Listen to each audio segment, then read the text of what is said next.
Suddenly, the door creaked, and a voice rang out in the silence. The woman called out loudly to Trixie. The young girl asked if His Highness was ready, but she remarked that perhaps he should be hurried. The maid ran as fast as she could, overcome with excitement. She would finally see her puppy make its debut in society.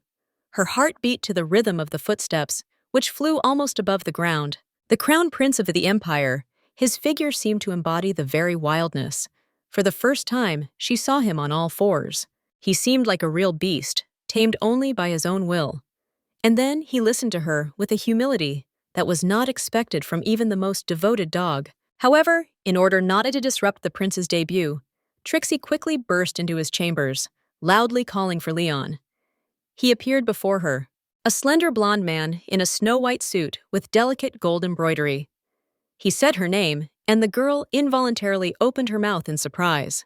She was struck by his disheveled hair, a new detail in his new, almost solemn look, and she was overcome with emotion, and in another moment she would have cried. In her thoughts, the maid returned to that Leon, who once used to crawl on all fours, with his perpetually unruly hair, and yet he looked incredible. She couldn't help but say it out loud.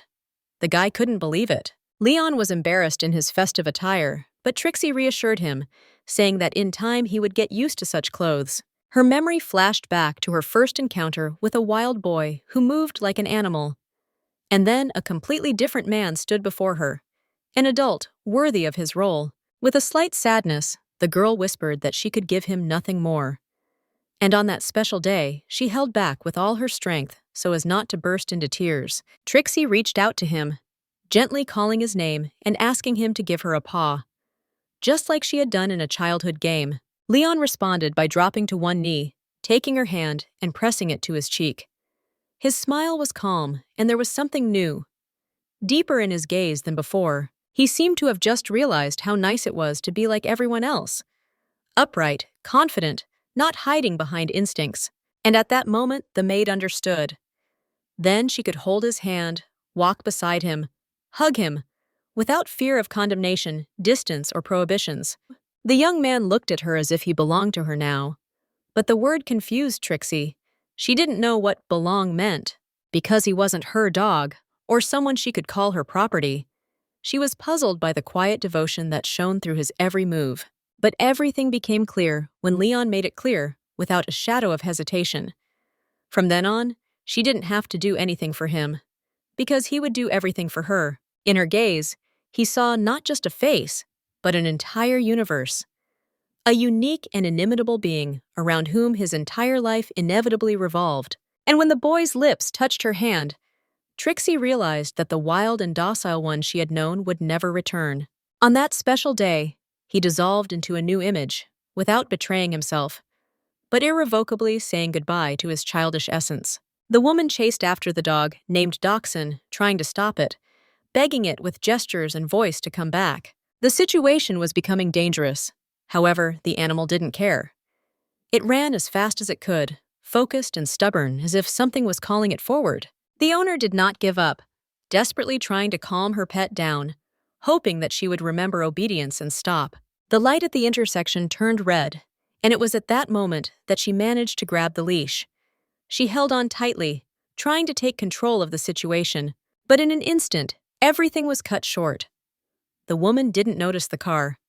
A bright flash, a piercing sound that cut through the air, and a feeling as if her body had been torn from the ground. She only managed to instinctively pull the dog close to her, embracing it in a protective rush. And everything was drowned in darkness. Trixie opened her eyes. Her heart was pounding in her chest. Her breath was ragged. She got out of bed, gripped by anxiety, and began to search for something in a panic. The room had nothing to do with the hospital. She looked around in confusion, not understanding where she was or what had happened to her. The door suddenly swung open with a crash, and the ominous echo of a man's voice, loud, irritated, almost frantic, filled the room. He didn't try to find out anything, didn't ask why she had to wait so long. He simply, without holding back his rage, kicked her out of the house that very moment. A woman stood nearby, her eyes filled with confusion and silent regret. Her posture was marked by anxiety. Fear prevented her from intervening. The girl blinked her eyes in confusion, not understanding what was happening. She was struck by their clothes, which were too solemn, as if for an event she had missed. Excitedly sliding out of bed, she began to apologize, telling me that she had been hit by a car and had just come to her senses. Trixie asked if they had seen her dachshund, the one who had grown up long ago but was still the same puppy at heart. But the man did not calm down. His screaming only grew louder. He accused her of madness, mockingly asking what kind of dog she could be talking about. The woman nearby couldn't stand it anymore. Her eyes filled with tears. The anger didn't subside. The man started talking about the past, asking that even then, one should have guessed what it was all about, when she caused a scandal by trying to marry a commoner. And unworthy, at least, that's what he thought. What he heard shocked the girl even more. She didn't understand what kind of marriage he was talking about, but the explanation was not long in coming. The man declared with cold finality that her fiancé had arrived to take her away, so the girl could go with him. And what would happen next, whether she starved to death or survived, was none of his business. Trixie was no longer their daughter. The young lady was stunned. She begged to wait, to be given a chance to explain everything. But her voice was lost in the air. Their figures disappeared behind the door. They left without looking back. Trixie stared into space, pressing her palms to her temples, trying to organize her thoughts. Taking a deep breath, and in the silence that followed, she was forced to admit. The man had expressed everything he had in his heart, leaving her with no intention of returning. Raising her hands to her face, the girl was surprised, examining her pale skin, and it caused an anxious excitement that only intensified with every moment. She cautiously approached the mirror and froze. Her gaze fell on a reflection that the young lady did not recognize. A stranger stood before her. Fear gripped her. She could hardly recognize herself. Her features were foreign. Her face was younger. Her eyes were different. Grabbing the edge of the furniture, the girl whispered her name, like a thread that connected her to her former self, with the hope of bringing back at least a crumb of familiar reality, where she was 31-year-old Lim Bo-bai. But the answer came from a voice in the hallway, masculine, confident, all too familiar, and yet strange. He was calling her lover. Announcing his arrival, he jokingly remarked that his bride had waited in her nightgown, and he couldn't wait for them to finally leave together. Trixie's gaze fell on him and panic gripped her. The thought throbbed in her head. That stranger must be her fiancé. The man leaned over, embracing her with inspired delight. He spoke joyfully of their shared happiness, promising a happy life without obstacles. But something about his touch made Trixie tense. He was being too casual, and she tried to pull away, begging him to stop. She tried to tell him that he should be more careful, that his hands were not touching the wrong places. But he called her sweet gently, as if he hadn't heard the words. Panic quickly gripped Trixie, squeezing her throat and soul. She screamed, begging the stranger to let her go, trying to break free from his embrace. But he only smiled and assured her that she was making it all up. That she actually liked it, they said. The woman was just pretending. The man extended his hand to her, smiling tenderly. He said that he was glad that she had chosen to stay with her lover, even despite her family's objections. He leaned into her ear and whispered the name Beatrice Giuseppe, but the next moment he stopped, straightening himself. After all, the wedding vows had been spoken long ago. From then on, she was to bear the name Beatrice Fenton. That name stunned the girl. It felt as if the ground had disappeared from under her feet. The name was all too familiar to her. In the novel Margrave's Marriage Contract, it was the name the main character bore. From her official debut in high society to the smallest episodes, even insignificant tea parties, everyone around her called her Trixie. That woman was by no means a model of virtue. She was immersed in gossip, sardonic, prone to harsh remarks and treacherous actions. She even had a high-profile affair with a commoner, a relationship that ended in disgrace and exile from her family. And worst of all, the girl didn't finish reading the novel. She didn't know what the plot really was or how the story ended. Grabbing her head, she frantically tried to gather her thoughts. She remembered well that her appearance alone was enough to drive anyone crazy. And at that moment, the girl really was Beatrice. Not the main character, not the bright image at the center of the plot, but someone no girl dreamed of being. Usually, the heroes of the stories start their journey in the body of some lady from a luxurious house, and they find true love and achieve success. The man leaned towards her with kisses, warmly assuring her of his love. His words flowed passionately, promising a happy future and love. However, instead of the expected tenderness, a chill of terror gripped her. She pushed him away in panic, her heart pounding, her thoughts confused. None of this could be about her. Trixie put her hands over his lips, stopping the kiss before it became reality. At that moment, she felt like she was in someone else's body, in the image of the worst of all heroines, abandoned in a world that refused to obey common sense. A year and a half had passed since her family disowned her. She had married Jamie. He had once assured her that he needed nothing but their love. That tenderness quickly disappeared, replaced by shouting and reproaches. Then he would reproach her almost every day for not being able to do something right the first time. And why couldn't she find a proper job? His words were harsh, demeaning. Trixie remained submissively silent, listening as he called her worthless. But something inside her began to burn, slowly but surely.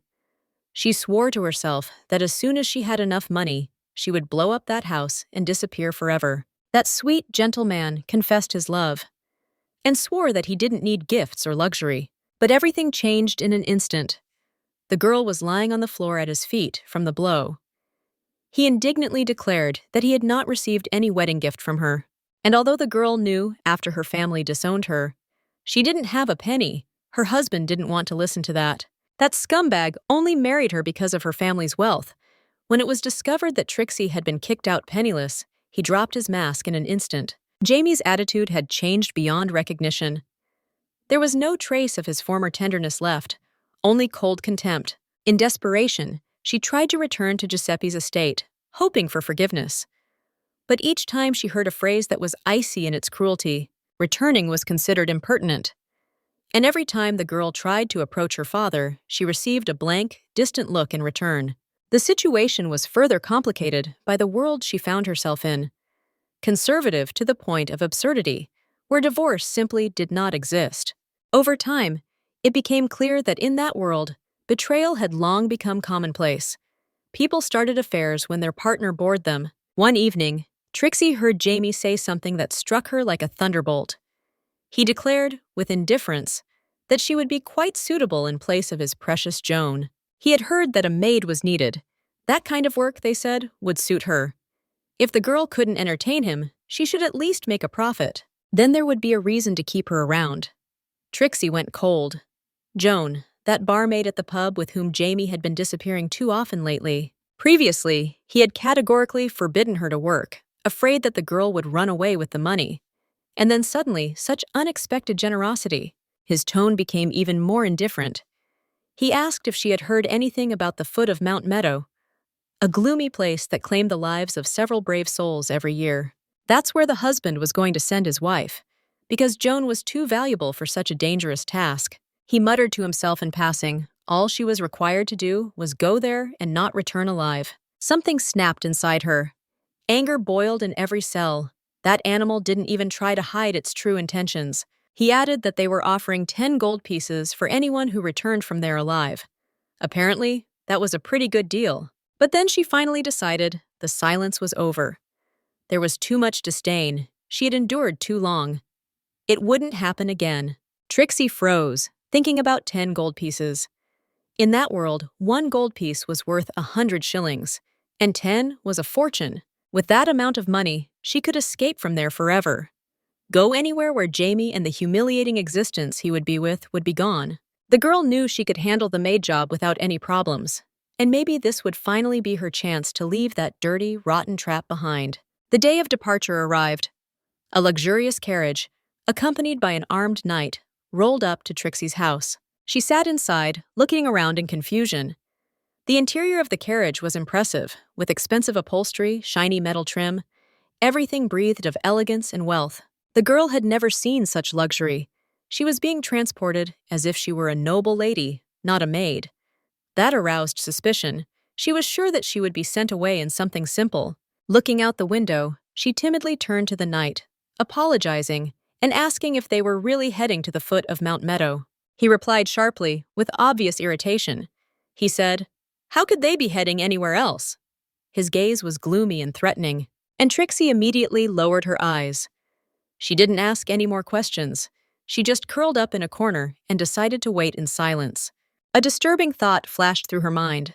Perhaps all the previous servants had fled not because of danger, but because of him. Suddenly, the knight's menacing voice rang out. "They've arrived! You can leave!" Trixie stepped out of the carriage and found herself in front of a huge, luxurious castle. The man handed her a bundle of clothes and curtly ordered her to take them. The girl looked at him in surprise, asking if this was her uniform. The answer was a silent confirmation. The knight was pulling on the same heavy long cloak. He explained that the cloak was for her safety, and he warned her coldly that she shouldn't take it off unless she wanted to lose a limb. Another instruction was not to outpace his pace. Trixie silently put on her cloak, trying not to show her confusion. The words about losing a limb made her eyebrows raise in concern. She was worried about what exactly was included in the maid's duties, and she timidly asked about it. But she didn't hear an answer. Everything was interrupted by a sudden noise, which rose from the depths of the castle. Screams, commotion. Someone exclaimed in confusion about the disappearance of the young lord. The knight seemed not to have expected this development. His face tensed. He was informed that the guard had been released because he had taken his medicine. But when they returned to the cage, it was empty. The fugitive couldn't have gone far, so they ordered a search of the surrounding area. The escort turned to Trixie and sharply ordered her to go into the hall, close the door, and wait quietly inside. She turned pale. Being alone, even behind closed doors, was too unsettling. She understood one thing: something was wrong. Looking around, the girl noticed that everyone around her was wearing similar leather cloaks. The only version that came to mind was that a dangerous beast had probably escaped. The rusty door creaked open. Trixie, reluctantly admitting to herself that it was best to stay inside for now, stepped cautiously into the room. Her gaze involuntarily slid across the massive doorleaf, hung with 8 locks. Even from the threshold, the place seemed very suspicious. She thought with bitter irony that it would take forever to lock that damn heavy gate. The air inside was musty, filled with dust and forgetfulness. From the outside, the mansion looked gloomy, but at least it wasn't neglected. But something was wrong there. The tattered red sofa, visible from the doorway, seemed to be only the first sign of some invisible destruction. The dented frames, the bent legs of the furniture, everything in the room echoed with a disturbing falseness.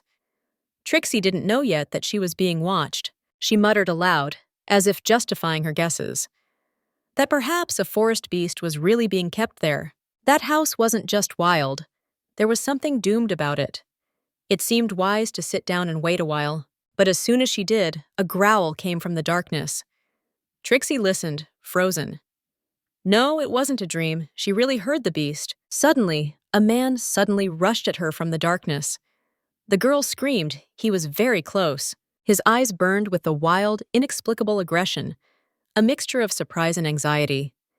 He loomed over her, threateningly demanding that she tell him who she was. The man's voice was hoarse, almost unnatural, as if he had forgotten how to speak.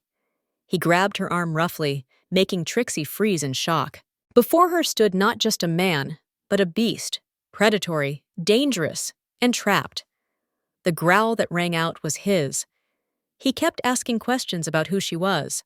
Trixie tried to keep her cool, introducing herself as the new maid.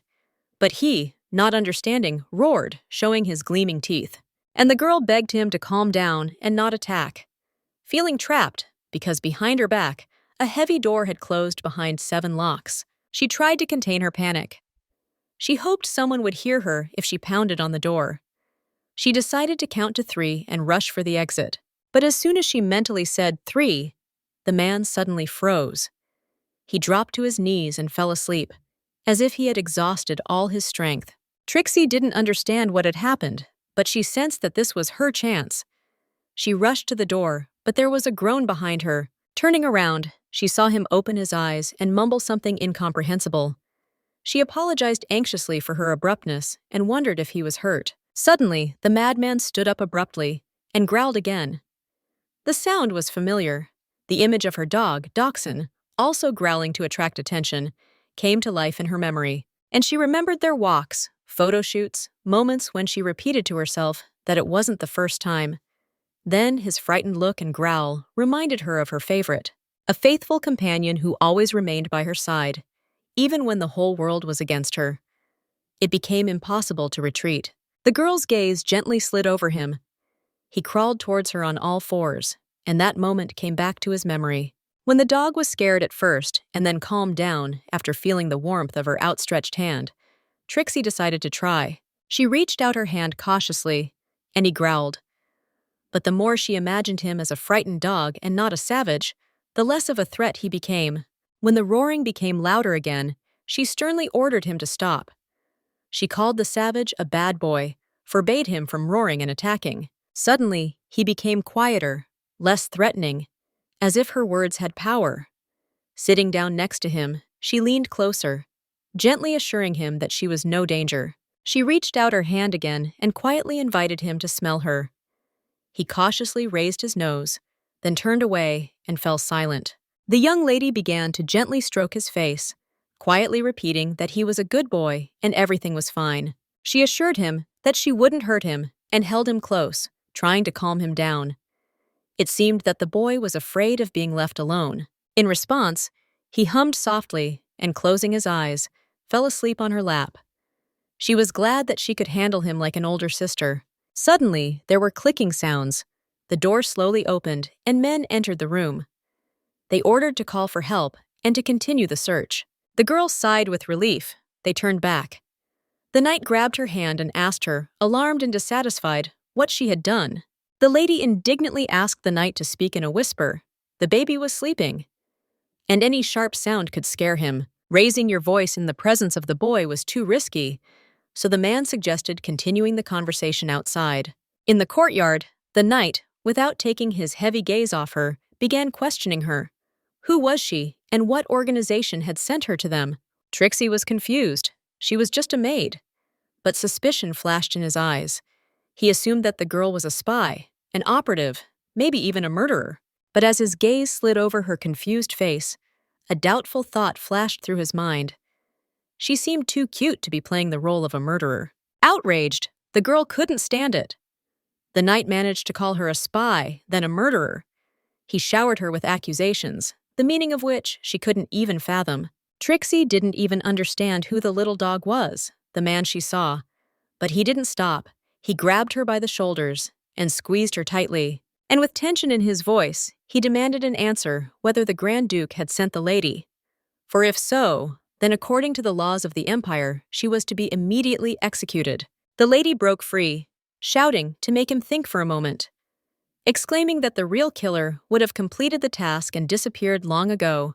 He did not wait for the revelation. Looking at her, the knight finally admitted that her words made sense. The girl made no threats, and no weapons were found on her. And in the end, it was in her arms that the gentleman fell helplessly asleep, unharmed.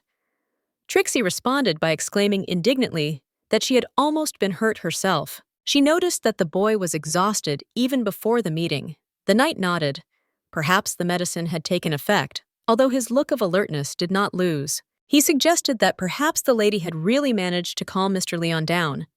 The girl replied that before accusing, it would be a good idea to listen. The man remained silent, only turning around and sternly ordering them to follow him.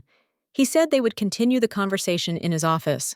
Trixie almost ran after his quick gait, not realizing that it was the knight who had suddenly decided to listen to her. They entered a spacious office.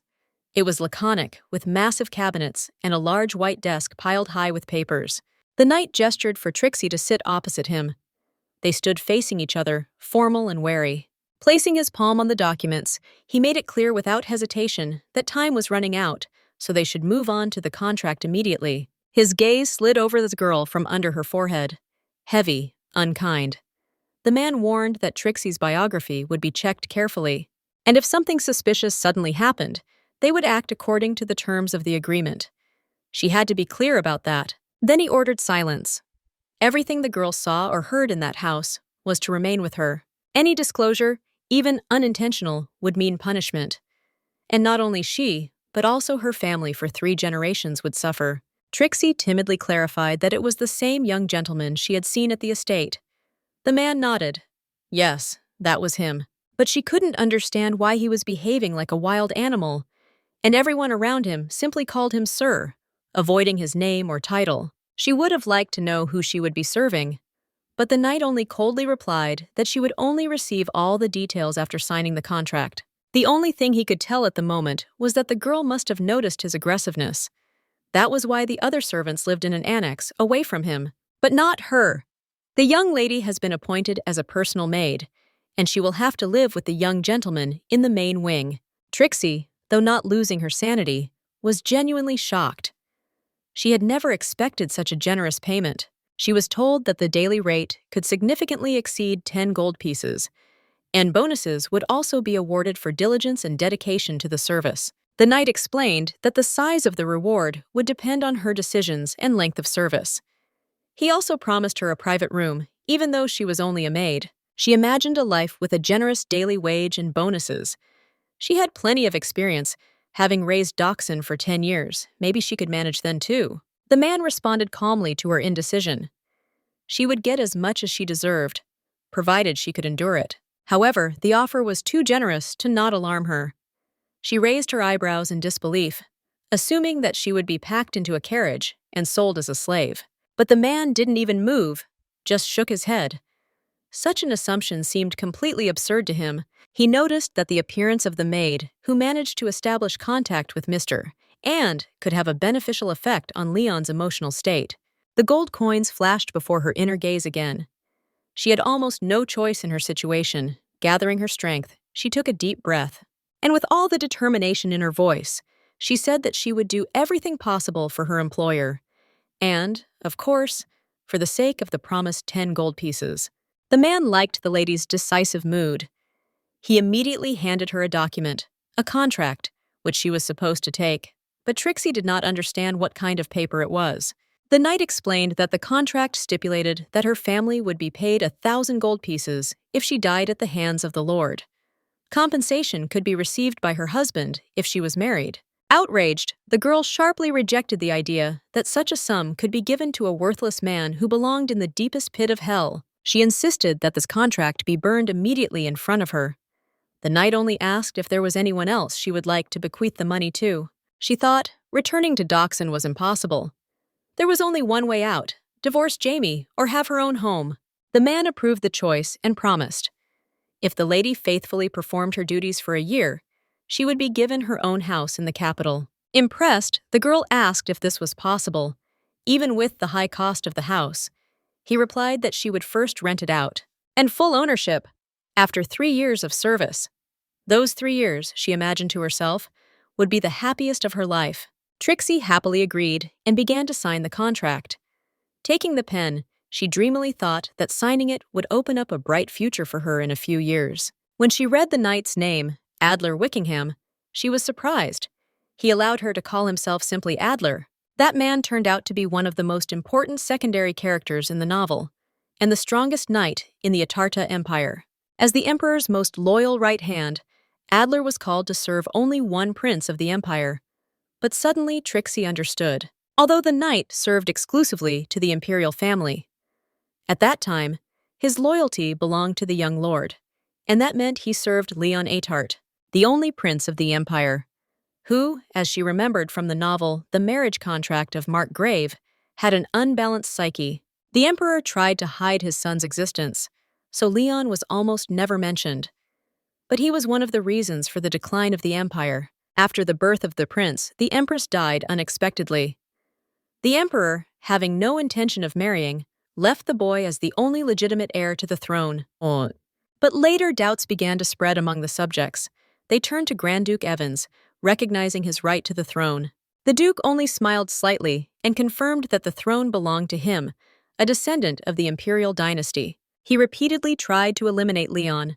However, the ruler's family, although they hid the existence of the foolish prince, did not prevent those attempts. As a result, the Atart Empire lost power over its subjects and disintegrated, ceasing to exist as a single state. At that time, 2 brave heroes appeared on the scene, the main characters of the novella, who saved the dying nation. Leon, according to the plot, had to go through many trials and sufferings, serving as a backdrop for the hero's happy ending. He had to constantly take risks, feeling pain and depression.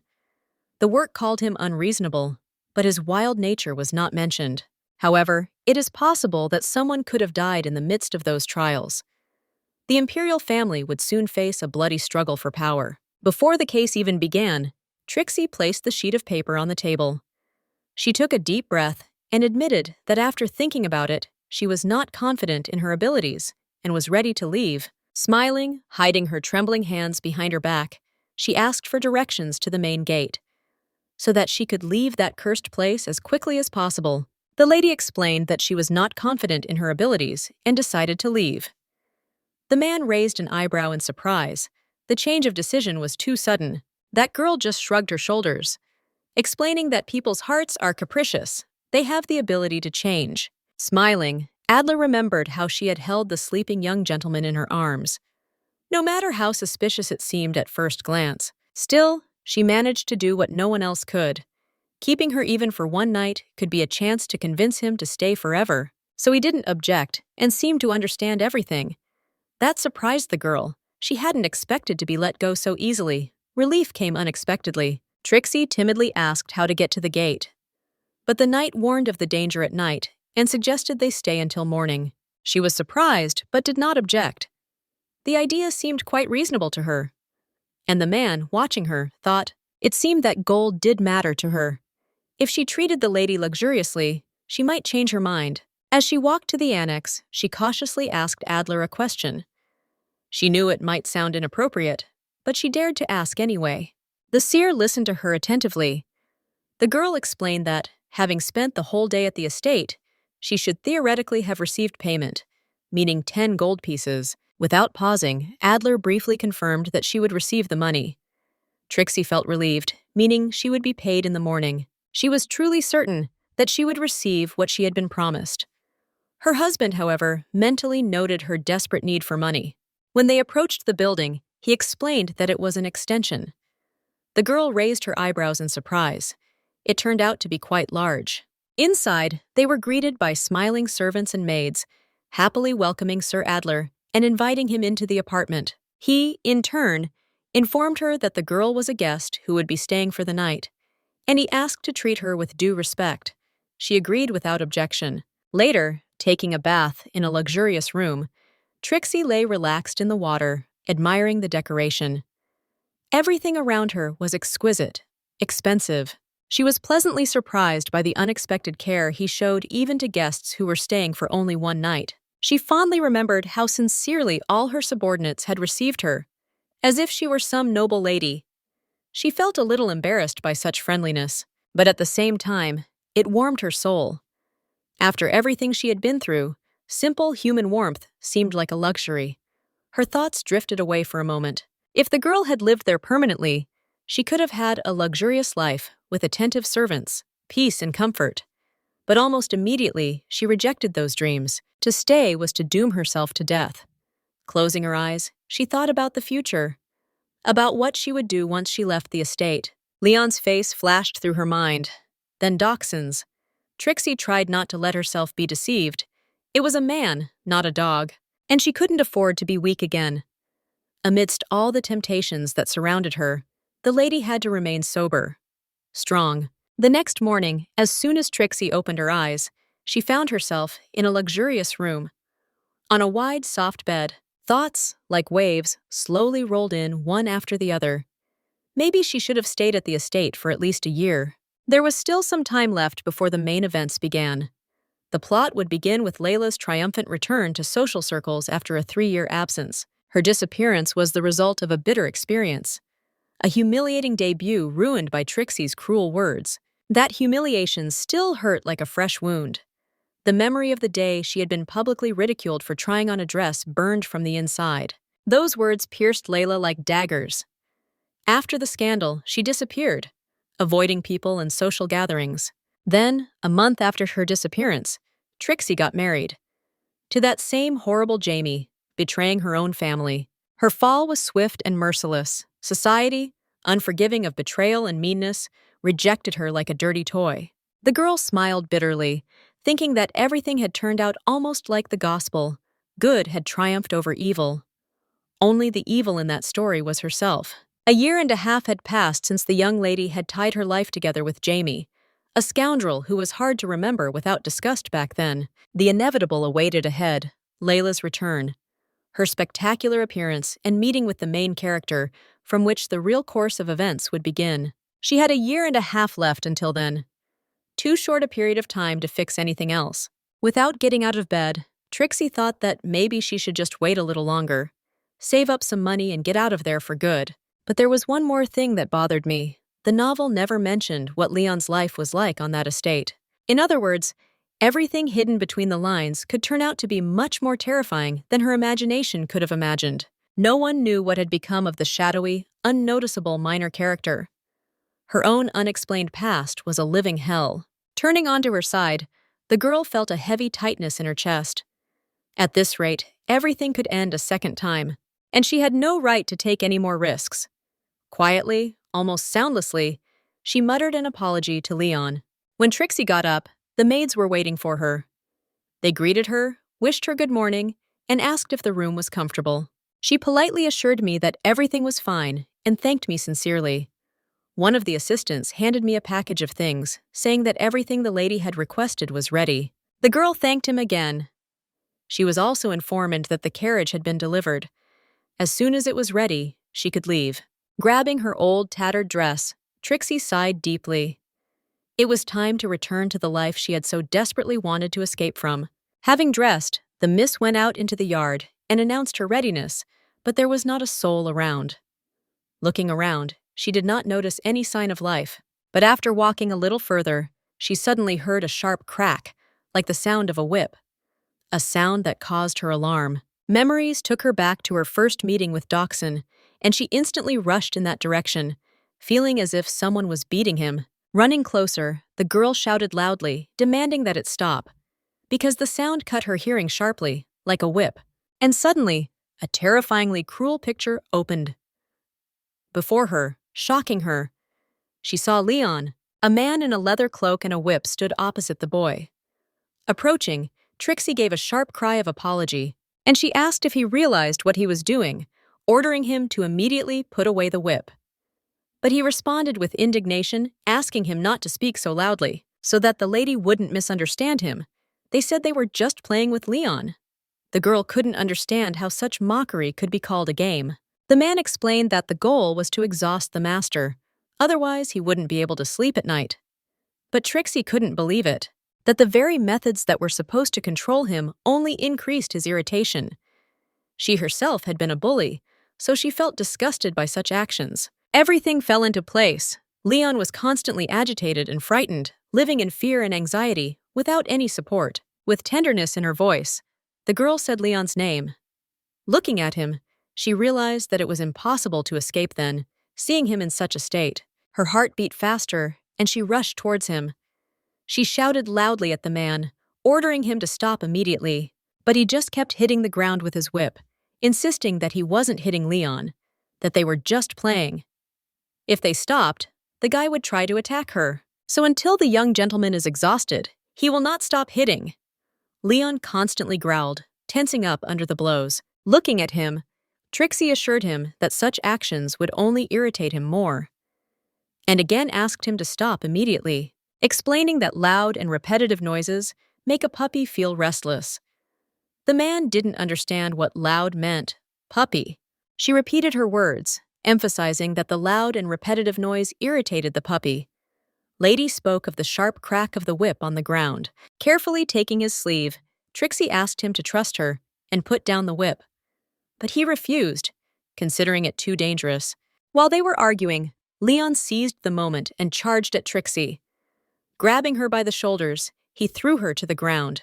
The man immediately raised his voice, calling for help. Explaining that the girl was a servant, he begged the master not to hurt her. But the young lady just calmly assured him that everything was fine, and sternly asked the assistant to stay put. She greeted Mr. Leon calmly, but only a low growl was heard in response. His fingers gripped her shoulders tightly like iron pincers. The girl winced in pain, but she wasn't scared. Trixie continued talking, reminding him of yesterday's meeting. It seemed that he did not recognize her, but she believed that if only the young gentleman caught her scent, his memory would return. The girl held out her hand, trying to calm him down. Gently, confidently, without a shadow of fear. Leon watched silently and then suddenly grabbed her hand. She didn't back down. She quietly repeated over and over that everything was fine, that he had nothing to be afraid of. The boy froze for a moment, as if struggling with himself, then spread his fingers and stepped back. He mumbled something, not understanding what was happening. His entire demeanor reflected an ancient, ingrained fear, so deep that it seemed he was terrified even of himself. Trixie stood up, carefully placed her hand on his head, and ran her fingers through his tousled hair. Her voice was soft, almost a whisper, gentle, soothing. Yes, it was very difficult for Leon, but from now on everything would be fine. He muttered something again, looking down, then slowly leaned into her hand. Trustingly, almost childishly, like a tamed animal. This scene deeply moved Trixie. Her lips trembled involuntarily from the surge of emotion, and her cheeks flushed. Gently taking his face in her hands, she leaned closer and quietly praised, "The boy really did well that time. He didn't growl, he didn't look at her like she was prey. There was trust in his gaze. Smiling, she repeated how smart and wonderful he was." Leon sat next to her, quiet and submissive, allowing his tousled hair to be stroked. The lady ran her fingers gently over his head, and smiling gently, she remarked that the young gentleman fully deserved the treat. Finally, it was time for the reward. The man watched the whole scene in silence. Finally, he couldn't stand it anymore and shouted, addressing Trixie, calling her professor. She looked around in surprise. He introduced himself as Gurdon, the master's bodyguard, and he confirmed once again that that was exactly what he wanted to call her. There was genuine interest in his voice. Couldn't the lady teach him such techniques, establishing trust with someone who was difficult to get along with? Trixie understood his surprise. There was really no universal formula for taming a creature, be it human or beast, and yet the address professor sounded too solemn. However, she did not object. On the contrary, with a warm smile, she was glad to meet him, and she suggested that we just call her Trixie. And then, smiling a little awkwardly, she asked if he had anything to eat for Leon. Gurdon was confused. Such things were not usually prepared in advance. The girl remembered the treats for Dachshund and suggested that perhaps there were bones with meat. The man immediately realized that they really had something like that, and without wasting time, he rushed to get the treat, promising to return quickly. Trixie, meanwhile, sat down next to him, saying gently that they should probably stay there for now. Leon looked at her in silence, and she, extending her hand, quietly asked if he was okay, because he looked extremely pale. His eyes were full of dull, almost animal fear. There was something indescribable in them. The lady called his name, but Leon began to move away, muttering something indistinct under his breath. He backed away like a ghost, whispering the single word monster through his teeth. Trixie stopped, confused, not understanding what he meant. She didn't understand who the boy was talking about, the monster he was talking about. But he kept moving further and further away, as if something invisible was pulling him deeper into the forest. The girl turned to him again, trying to find out if he was okay. But Leon's eyes suddenly flashed with panic. His mind seemed to be returning to memories, the maids he had mutilated, the people he had wronged. Everything he had done came back to life in his imagination. The young gentleman froze, bound by the inner horror that tore at him from within, and then he loudly called himself a monster, turned around and rushed into the forest. Trixie rushed after him, loudly begging him to stop. But the boy ran on without looking back, as if he hadn't heard her at all. The next morning, the maids cautiously peeked into Mrs. Room. They politely asked if they could enter. The girl, dressed in an elegant red dress, of course invited them in. They were worried about her condition. They had heard that something had happened to her, and with undisguised concern, they asked if everything was okay. But Trixie waved them away, assuring them that nothing terrible had happened to her. The maid cautiously noted that the situation must have been difficult, but the assistant immediately reassured her that she could contact them with any request. The young man brought the tea himself and, looking at the lady, assumed that she was still in a state of shock, so perhaps tea and cake was just what was needed. The girl was sincerely touched and thanked them. The sun had long since disappeared over the horizon, and the assistants suggested staying one more night for safety's sake. They assured her that Mr. Adler had promised to personally take her back early in the morning, so the night should be used for rest. The maid explained what she would need to do in the morning to go to the main house. Trixie agreed and thanked her sincerely for the warm welcome and care. She knew that if she wanted to leave, no one would stand in her way. But after yesterday, leaving everything just like that seemed like a betrayal. Trixie couldn't take her eyes off what she saw. She decided to check on Leon one last time before setting off. As she opened the great gate, the familiar sharp sound resounded in the air again, the crack of a whip cutting through the silence. Her heart sank. She didn't know where he was. And she didn't even want to imagine that they were going to repeat the same cruel upbringing again. The girl, suddenly opening the door, screamed in alarm. Adler lay before her, knocked down by the young man. Leon growled, clutching his neck as if trying to strangle him. She called for help, turning to the knight, asking how he was. But Adler waved them away, begged them not to approach. The lady might get hurt.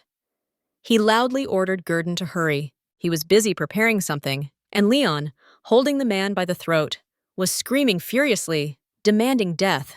Trixie sensed that he was a real threat, that he really wanted to kill Adler. Her heart beat faster, and she rushed to his aid. Gurdon chased after him, shouting loudly that he had brought what he needed. He pulled out his spiked whip and struck the floor with it. The sound echoed through the room, wild and menacing. Leon flinched, fear sweeping through him. At that moment, Adler seized the opportunity to knock him to the floor, and he shouted for Gurdon to start. The young gentleman trembled under his grip. Alitsar, without lowering his voice, urged him on, demanding that he act faster. The guard pulled a syringe from his pocket. Trixie shuddered. She suddenly realized that Leon had been sedated with drugs the whole time. Despite its inadmissibility, the thought deeply shocked her. She sharply accused Gurdon of intending to drug the boy and demanded that he stop. But the man, filled with anxiety, only shouted back, "What's so dangerous?" and insisted that the young lady leave. The girl firmly held out her hand, ordering him to hand over the whip and syringe. She explained that she was ready to calm Leon down herself and asked him to trust her. And she firmly asked him to lower his weapon, convincing him that it would only make the situation worse. But the guard stubbornly refused. She begged him to believe her, reminding me that yesterday's actions were too aggressive. I had no doubt that I could really cope without any aids. Meanwhile, the knight loudly demanded why Gurdon had not listened to his orders and had not hurried to bring what he needed. After all, he could not hold Leon any longer. But Trixie insisted that having those objects in his hands only aroused the boy, and that she could calm him down in other ways. The guard was confused. On the one hand, the knight shouted, forcing him to act faster, and on the other, the lady insisted on her own way. He had seen her deal with Leon before, without weapons or drugs, realizing that failure that time could have cost someone their life. Gurdon hesitated, not knowing whether to trust her. As he thought, Trixie suddenly grabbed the whip with a jerk. Her fingers tightened around the handle. Although a hot wave of pain ran through her skin, the thorns pierced her palm. She did not back down, gripping the whip with all determination. The man looked at her in confusion, not understanding why the professor was acting so desperately. But Trixie remained adamant.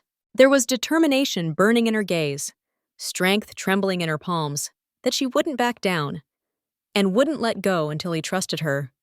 Once again, for the last time, the guard was silent. A fierce struggle was going on inside him. Doubt and fear fought with hope, but there was no better option left. Closing his eyes, he sighed and handed her the syringe and the whip. It seemed like a leap off a cliff. He wanted to believe in her. Just one more time, he quietly asked her to be careful. Trixie just nodded in response and thanked him. Behind him, almost in panic, Adler shouted, outraged that Gurdon had put everything in the hands of the lady.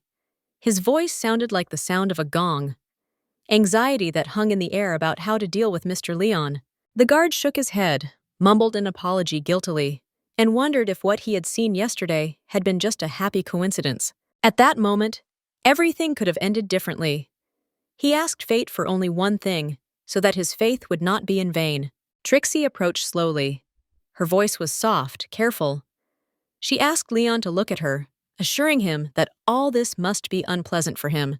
In response, a wild scream burst from his chest, with a growl and his eyes filled with tears. They were filled with an uncontrollable despair that shocked even Adler. Without hesitation, the girl threw everything she was holding away from her. Her hands were empty. She raised them, showing that there was nothing. No threat, no pain. The missus begged Leon in a low, almost trembling voice to look. There was nothing scary there, only silence and peace. I remembered what happened with Dachshund. All she had to do was see her open arms to know that the danger was over. Leon fell silent. His shoulders slumped, his breathing evened out. And Trixie whispered to herself how poor he was, how long the boy had lived in fear, alone, misunderstood in a world that repelled him. She knew what it was like to be abandoned, and that's why she understood him better than anyone. Leaning over to him, the lady softly whispered words of comfort, promising that everything would be okay, that he was no longer alone and no one would have to be afraid. Ever.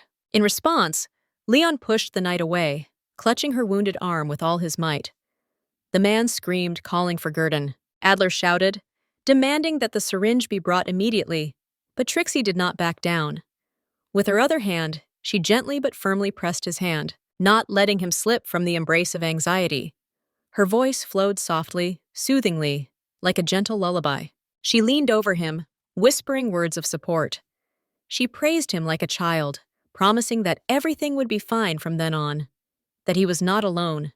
He was good. His mumbling lost its aggression, became shaky, tired, like a distant echo of a subsiding storm. And then peace came. Leon closed his eyes. Weakened, trusting, like an animal that had finally found a safe place. Trixie felt his body gradually relax, and he fell asleep. And she sat silently next to him, guarding his sleep like the most precious gift. With a belated realization, the knight admitted what he had previously refused to accept. Gurdon was not mistaken. The fragile lady calmed the storm within Leon. And that's why, looking at the exhausted boy who was finally asleep, he said quietly that he would take him to the bedroom.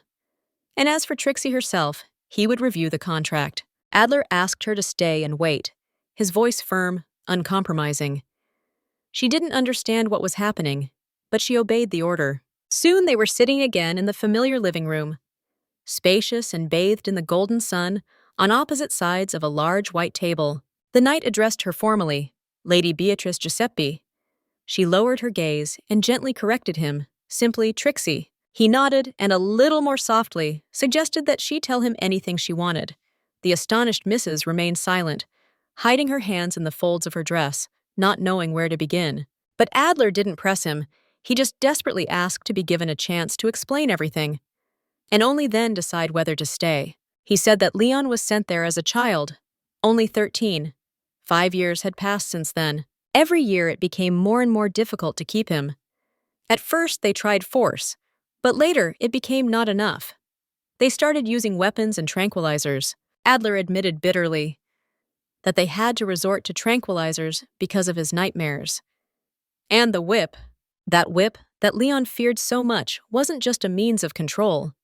He had once injured himself with it when the servants forgot to remove it from the room, and the fear remained. From then on, every sound, every flash, was a signal to fight or flee. He spoke slowly, as if every word were an excuse. But Trixie understood then.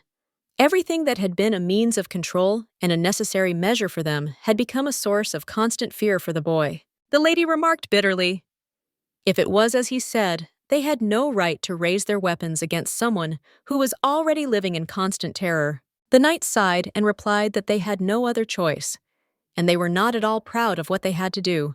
He reached into the drawer, pulled out a sheet of paper, and handing it to Trixie, asked her to listen. He assured her that he would not have approached her without a serious reason. What lay before her was exactly what she needed. He spoke softly, almost in a whisper, but there was a firmness in his voice, and he asked her to accept it. Trixie accepted the extended sheet of paper in confusion, not understanding what it was. But seeing her surprise, Adler asked with a slight smile, is she familiar with the concept of annulment? She even flinched from surprise. He was indeed hinting at divorce, an unthinkable possibility. Yes, that was exactly what the man had in mind. For most nobles, this was an unattainable dream, too difficult, almost impossible. But Adler could allow something like that. 20 million in gold. That was how much the silence of the high priest, who could destroy any record of the marriage, cost. The sum was exorbitant, but, as he added with bitter irony, even a servant of God sometimes sold principles for a good price. If she stays with them for a year, just a year, she will not only gain a new life, but also a freedom she never dared to dream of. Trixie was stunned silent. The opportunity to escape from what had seemed like an eternal trap suddenly became real. Adler, watching her closely, saw a glint of determination in her eyes, and he realized that they had a chance. With her by his side, he believed that Leon would be able to regain his rightful place on the throne and return to the imperial palace. The girl realized that in order to get a divorce, she would have to spend a whole year as the personal maid of the capricious Leon. The man assured her that if the offered reward turned out to be insufficient, she should have let him know. After all, her help was extremely important. Trixie thought for a moment. She replied that the conditions seemed too attractive, even frightening. But he firmly insisted that he saw real hope in her. Therefore, he considered the award well-deserved. After all, with its support, Leon would be able to return to his rightful place, to the imperial palace. The lady could not imagine that she would be able to sleep peacefully, closing her eyes to the suffering of the young man, leaving that place. The memory of the techniques that had successfully helped Dachshund instilled faith. Perhaps she could transform the Fool Prince into a glorious heir to the empire. If the plan worked, Leon would be out of danger, and she would end the marriage and save up for the house of her dreams. She had nothing to lose. She coughed, looking at the document again carefully, and asked if the agreement included the promise of the house they had talked about earlier. The knight replied that everything would be exactly as she wished. If she needed a large house, she could even be given a mansion. Trixie's eyes lit up. Of course, she had dreamed of a mansion with a spacious garden covered with soft grass. Location was also important. To make it easy to get anywhere from there, everything necessary for a comfortable life was nearby, and the value of real estate only increased over time. The man, looking at her from under the brow, added that he would definitely find such an ideal place. Then he asked if this could be considered her agreement to the contract. The missus smiled slyly and confidently confirmed that she would sign. Adler showed her where to put her signature. She picked up a pen, gave him a penetrating look from under her brow, and insisted on a guarantee that all records of their marriage would be destroyed. He calmly assured her that she had nothing to worry about. However, the young lady, as if hesitating only for a moment, added something, that she didn't want to force Mr. Leon to behave like everyone else if he didn't want to. All of this solely for the sake of making his life more peaceful. Deep down, she felt that this was truly all she had ever wanted. Adler froze for a moment, unable to find the words to say. And then he finally answered that he and everyone present wanted one thing: to see Leon healthy, free from worries, and able to smile sincerely. Trixie understood that the knight truly cared about him. He just didn't know how to help him until that moment. Perhaps he simply believed that the imperial family was already unstable in its power, and agreed to that step. Considering that the sole heir is unable to even express himself normally, the whole situation only increased the burden that fell on his shoulders. When signing the contract, the lady proposed to introduce another condition: to prohibit the use of tools such as whips during training. And she also mentioned syringes and drugs, strictly demanding that they be included in the list of prohibited substances. Examining the document, Adler understood her anxiety, but at the same time realized that a complete abandonment of means of restraint could be dangerous. But the girl had foreseen this. Therefore, she added in her own words that such methods could only be used as a last resort, and only with her prior consent. The man looked at her sternly and hesitated for a moment. But in the end, he nodded and added all the necessary points himself, promising that it would be done. Night had fallen. The sky was thick with stars, and the moon, full and bright, cast its cold light upon the earth. In her chambers, Trixie sat over a document, carefully rereading each line. She couldn't look away, still not believing that she had really signed. My chest tightened with anxiety. Doubt gnawed at my soul, because then there was only one way: to spend a year under the same roof with Leon. The girl fell onto the bed, staring at the ceiling, and whispered softly she was still not sure if the decision was the right one. All those thoughts that swarmed in her head did not let her sleep. Finally, she got up and looked out the window. The full moon hung over the world, as if witnessing her hesitation. At that moment, she remembered Dachshund, how she always asked to come into the yard when she saw the full moon. The dog adored the moon, like a creature enchanted by it. Trixie's heart clenched in pain, thinking about what could have happened to her little one. Her eyes stung, tears streamed down her cheeks. Gazing at the starry sky, she whispered almost inaudibly, through her sobs, that her older sister missed Dachshund very much. She stood up from the bed and paused for a moment, listening to herself. It seemed that the fresh air would do her good. Without any further hesitation, the lady threw her cloak over her shoulders and went out into the garden.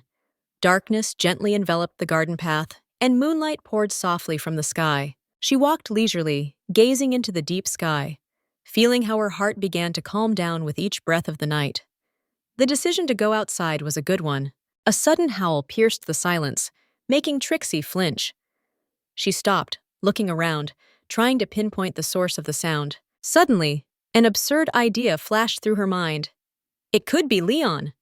But she immediately dismissed the thought, telling herself it was nonsense. Even if there was something bestial about him, the young gentleman would hardly start howling in the middle of the night like a wild dog. However, the howl repeated itself, and something in its tone was all too familiar. With anxiety growing with every step, the lady headed towards the main palace. Stopping near the building, breathing heavily, Trixie sensed that the sound was coming from there. Her gaze slowly rose upward and froze. On the very roof, illuminated by the light of the full moon, a figure was visible. Leon. He sat as if part of the night landscape and howled into the sky with amazing power. His voice, clear and elastic as a string, cut through the night. Mrs. said it was terribly expressive. There was no doubt who it was. Shaking her head, she thought that climbing onto the roof was impossible, and asking him to stop seemed pointless. It was impossible to stop what lived inside the being itself. After remaining silent for a moment, she sighed, turned around, and decided to return to her chambers. But as soon as she took a step, Leon suddenly jumped up. And in an instant, he was on the ground, falling right in front of her. The girl screamed in surprise and jumped back. Her heart was pounding so hard that she didn't even have time to realize how he had descended so quickly. There was no word in response, only a low, menacing growl, and a look full of wild fury, characteristic of the young gentleman. He looked at her with his large, expressive eyes. There was something elusive in his gaze, as if he wanted to get closer, to take a step towards her. Trixie, holding her breath and smiling faintly, seemed not at all afraid of him. She quietly suggested that perhaps he simply couldn't sleep. Staring intently at his face, she suddenly realized that this was the first time she had seen him so close, clearly down to the smallest features. And the color of his eyes, so deep. It seemed that the lady could drown in them, if only she could hold her gaze for a moment longer. Leon turned his back, mumbling something incomprehensible, as if trying to explain something. Trixie watched. The guy lowered himself a little and seemed to really have his back to her. It was like an invitation, as if he wanted to show his strength and suggest that she rise. She almost agreed, smiling involuntarily. But at the same moment she stopped. It was not fitting for her to sit on the back of her own employer. Mrs. politely refused, saying it was time for her to go back to bed. She invited him to come with her, promising that they would play again in the morning. But if the boy decides to stay, so be it. In the meantime, she will calmly return to the annex. Leon suddenly reached out his arms and picked her up easily. Trixie let out an indignant cry, not understanding what he was doing. But at that very moment, her surprise gave way to an even deeper shock. What held her up, standing on two legs, and he could stand? The young man had been acting differently until now, as if deliberately hiding the truth. Suddenly, he held her carefully and said quietly that everything was fine. The girl froze, as if struck by thunder. The young gentleman spoke. He didn't growl, he didn't mumble, but uttered a real sentence. Shock gripped her from head to toe. A flash of certainty flashed through her mind. She had really heard it, without a doubt. His eyes looked at her with a kind of guilty tenderness, and the lady, recovering herself, burst into a scream. He understood her, so he could hear and understand. Overwhelmed by fear, intertwined with incomprehension, she sharply ordered him to let go immediately. Leon did not answer or stop, silently carrying her on. She shouted that the house was on the other side, but her words were crushed by his stubborn silence. He walked on, leading her into the unknown, plunging deeper into the garden. In the darkness of the forest, Trixie began to scream loudly, desperately. Leon was moving too fast for her to see where he was going. Her voice echoed through the trees, breaking the silence of the night, calling his name again and again. She begged him to stop, because she couldn't see anything, and he couldn't hear her at all. Suddenly, the boy stopped abruptly. He carefully lowered the lady to the ground. Trixie opened her eyes and froze. An incredible landscape stretched out before her. A clearing bathed in moonlight, from which opened a clear, endless starry sky. She was filled with admiration. Nearby, a lake was peacefully splashing, its surface shimmering in the reflections of light. The girl held her breath. It was truly amazing. She looked around the landscape and said quietly that it was incredibly beautiful, and asked if it was his favorite place. Leon nodded silently, smiling. Mrs. ran her hand through his unruly hair, gently touching the strands that fell across his forehead. Her voice rang with warmth as she pointed out that he wanted to show her the place. It seemed to her that he had opened up a little. Something in his posture, in his gaze, had become softer, closer. Smiling, the lady gently called him a good boy. Leon suddenly growled softly. She stepped back gently, still smiling, though she mentally chided herself for getting carried away. We need to be more careful. Despite the fact that the young gentleman resembled a puppy, everything is still wary. They had known each other for very little time. Trixie sat under a tree and stared out at the moonlit lake. Nearby, a young man was digging in the ground, with movements that resembled those of a dog. She wondered why he behaved this way. Who could have taught him that? Or maybe the boy was just born that way. But he was able to say a few simple words. Turning to him, she gently asked what words he knew, and suggested he tell her who he was. Leon replied briefly, but confidently, that he knew the word okay, as well as hello, hungry, and no. Trixie listened attentively, encouraging him to continue. But then completely different words poured out of his mouth. Sharp, unexpected, scoundrel, die, damn night. Something about the last one alarmed her. She asked who exactly he was calling that. In response, the young man, as if defiantly, repeated the insulting epithet again and even louder. And when the girl suggested that he meant Adler, the young gentleman confirmed it with enthusiasm, repeating the same thing over and over again. Trixie sighed, tried to correct him. She explained that the knight had a name, his name was Adler, and asked him to repeat it. But Leon stubbornly stood his ground. She patiently reminded him that the word was bad. But the boy did not calm down. He began to rant at him again and again. Finally, Trixie turned away. There was no doubt in her heart then. Leon felt a deep, sincere hatred for the knight. After a short pause, the girl pointed to herself and said her name. Then, pointing to him, she said his name, Leon. He held his breath and slowly repeated it, as if overcoming an inner barrier with effort. The lady praised him and said her name again, encouraging him to repeat it. The young gentleman tried several times. At first hesitantly, then more and more clearly, and finally he pronounced it correctly. Trixie beamed in response, her eyes alight with joy. It was so simple, yet so important. She asked if he remembered her name, and surprisingly, Leon smiled. His gaze became warm, unusually gentle. Without taking his eyes off her, he repeated her name again, confirming that it remained in him.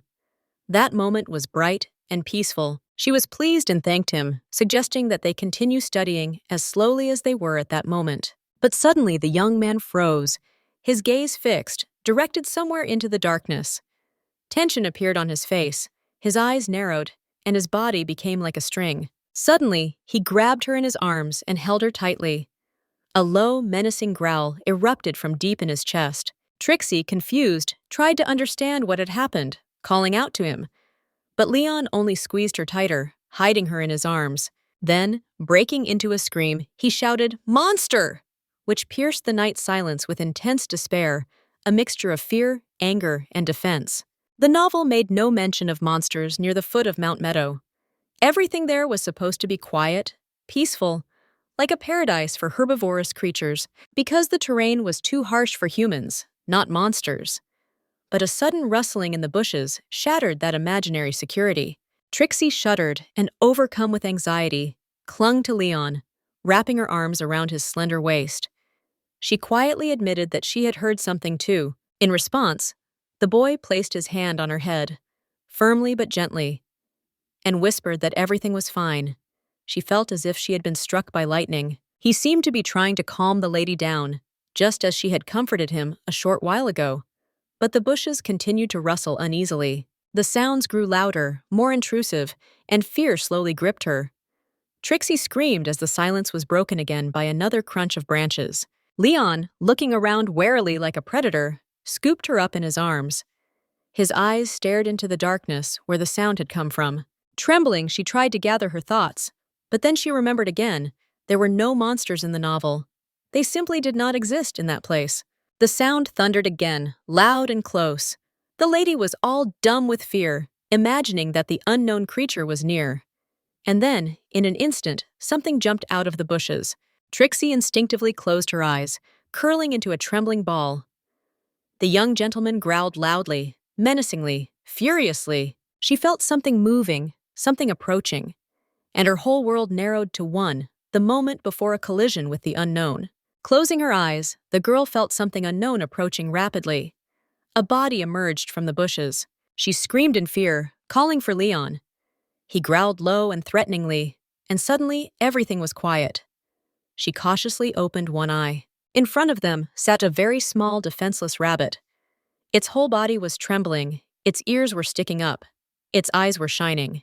Trixie breathed a sigh of relief and whispered with a smile that it was just a rabbit. But the boy continued to growl, not looking away. She looked at him with a gentle smile that held a warm reproach.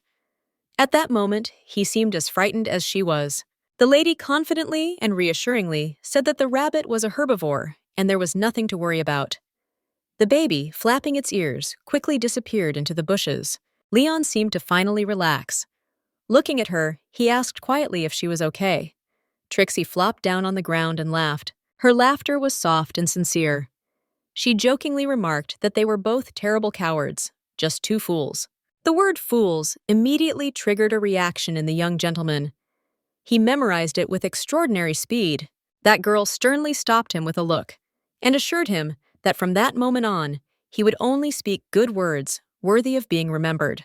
Leon silently leaned toward her, studying her face, as if he wanted to remember not only the words, but every feature, every nuance of her voice and smile. Not far away, near the lake itself, they noticed the same rabbit. The small creature cautiously approached the water to drink. Trixie watched him with a soft smile, her gaze filled with tenderness. The baby was so tiny, she couldn't help but draw Leon's attention. She admired the rabbit. Its tiny figure and chubby cheeks were a delight. It seemed like warmth was radiating from it. The young gentleman, frowning, silently looked at the beast with his large eyes. His gaze was attentive, wary. Trixie thought the animal was hungry. After a few minutes of peace, the girl sighed and said softly to her companion, "It was time to return to the estate. It was time for bed." She even gestured to him exactly how. But Leon shook his head in denial. Her surprise was genuine, not understanding why he didn't agree. The boy dropped to his knees. Mrs. tried again to understand what was happening. His behavior made her anxious, but the young gentleman didn't say a word. He just silently prepared for something she couldn't yet explain. Leon didn't listen to her, his gaze fixed on the rabbit. He moved slowly, carefully, as if every step mattered. Trixie whispered that the animal would be scared if the young man came any closer. But it didn't react, continuing to creep closer. There was something predatory about his posture that made the girl's heart sink. The guy resembled a hunter.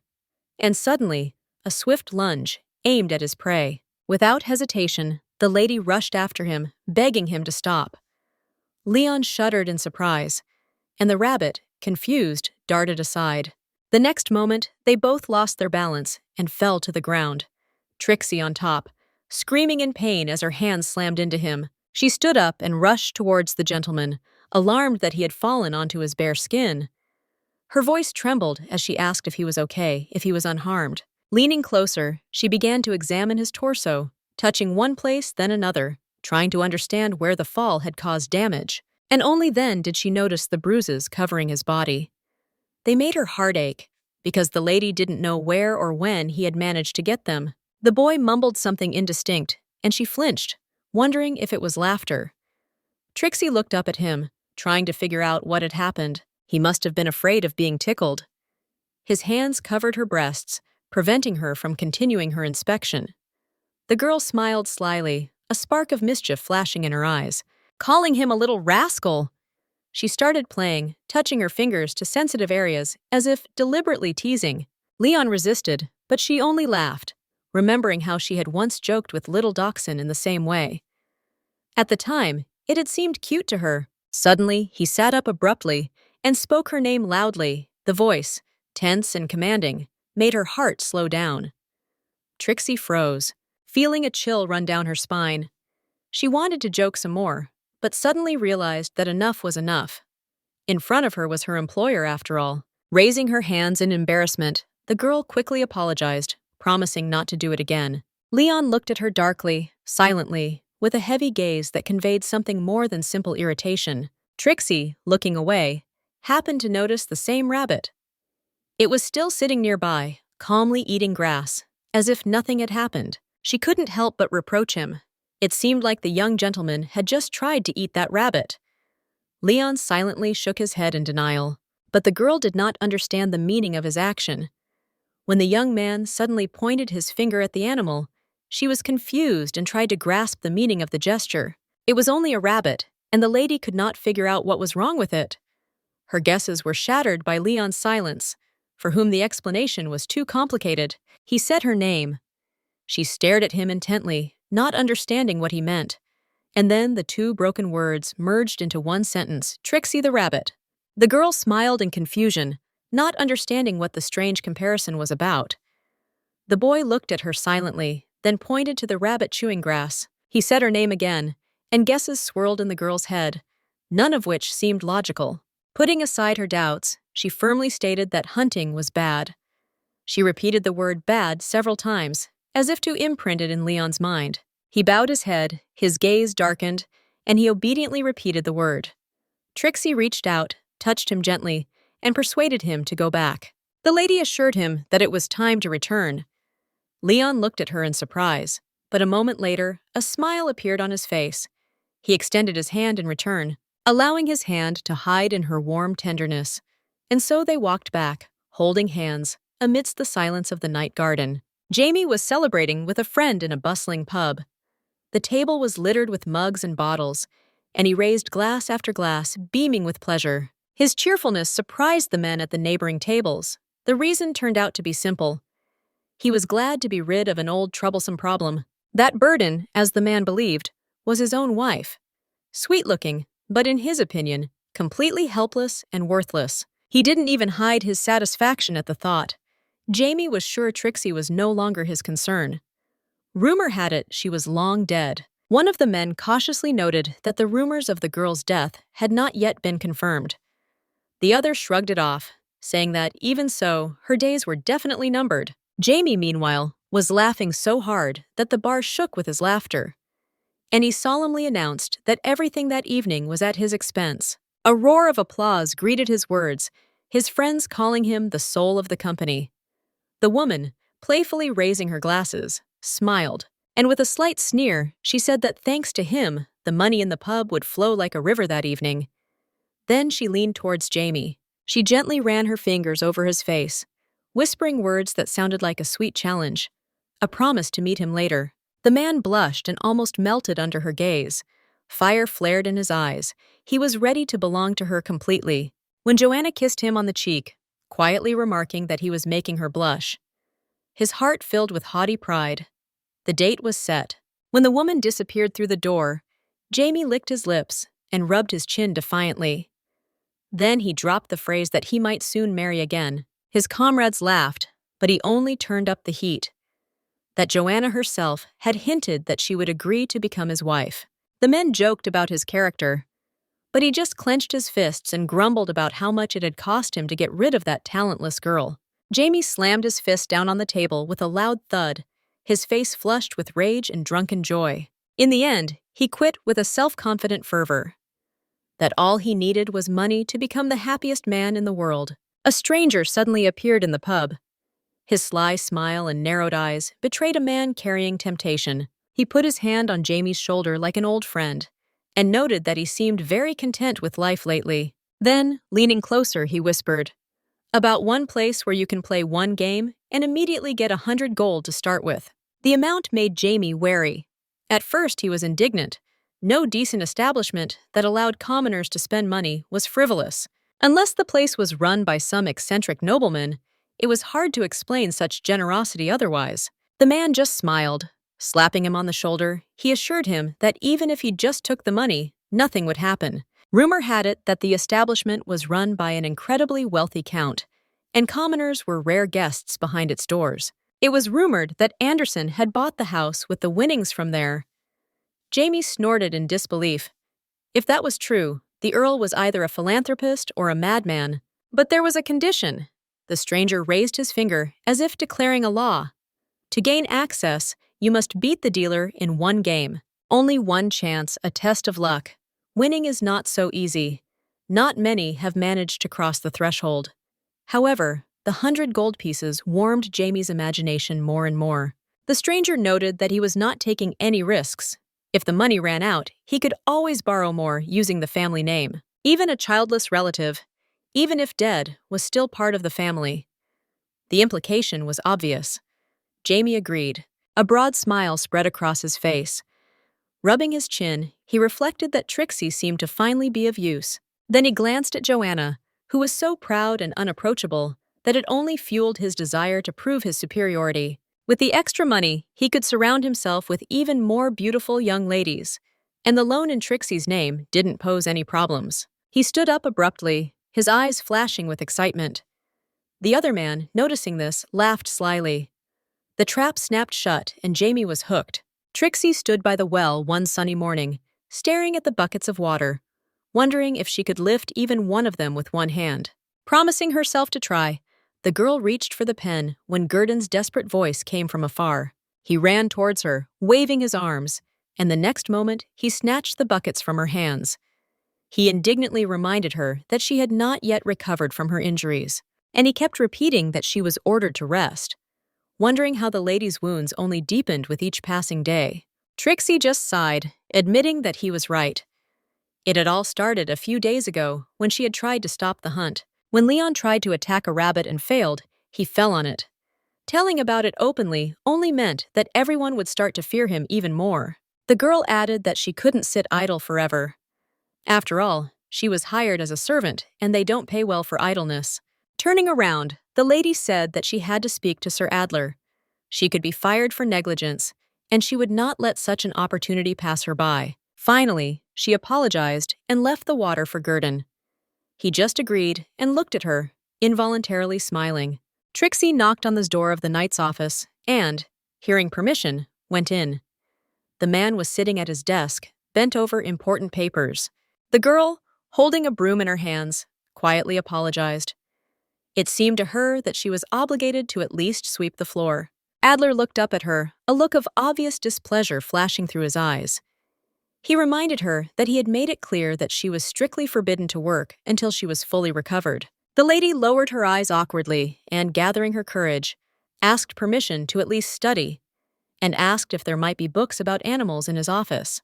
For example, about wolves, lions, even rabbits. After all, she still couldn't understand why Leon looked so strangely at her, then at the rabbit.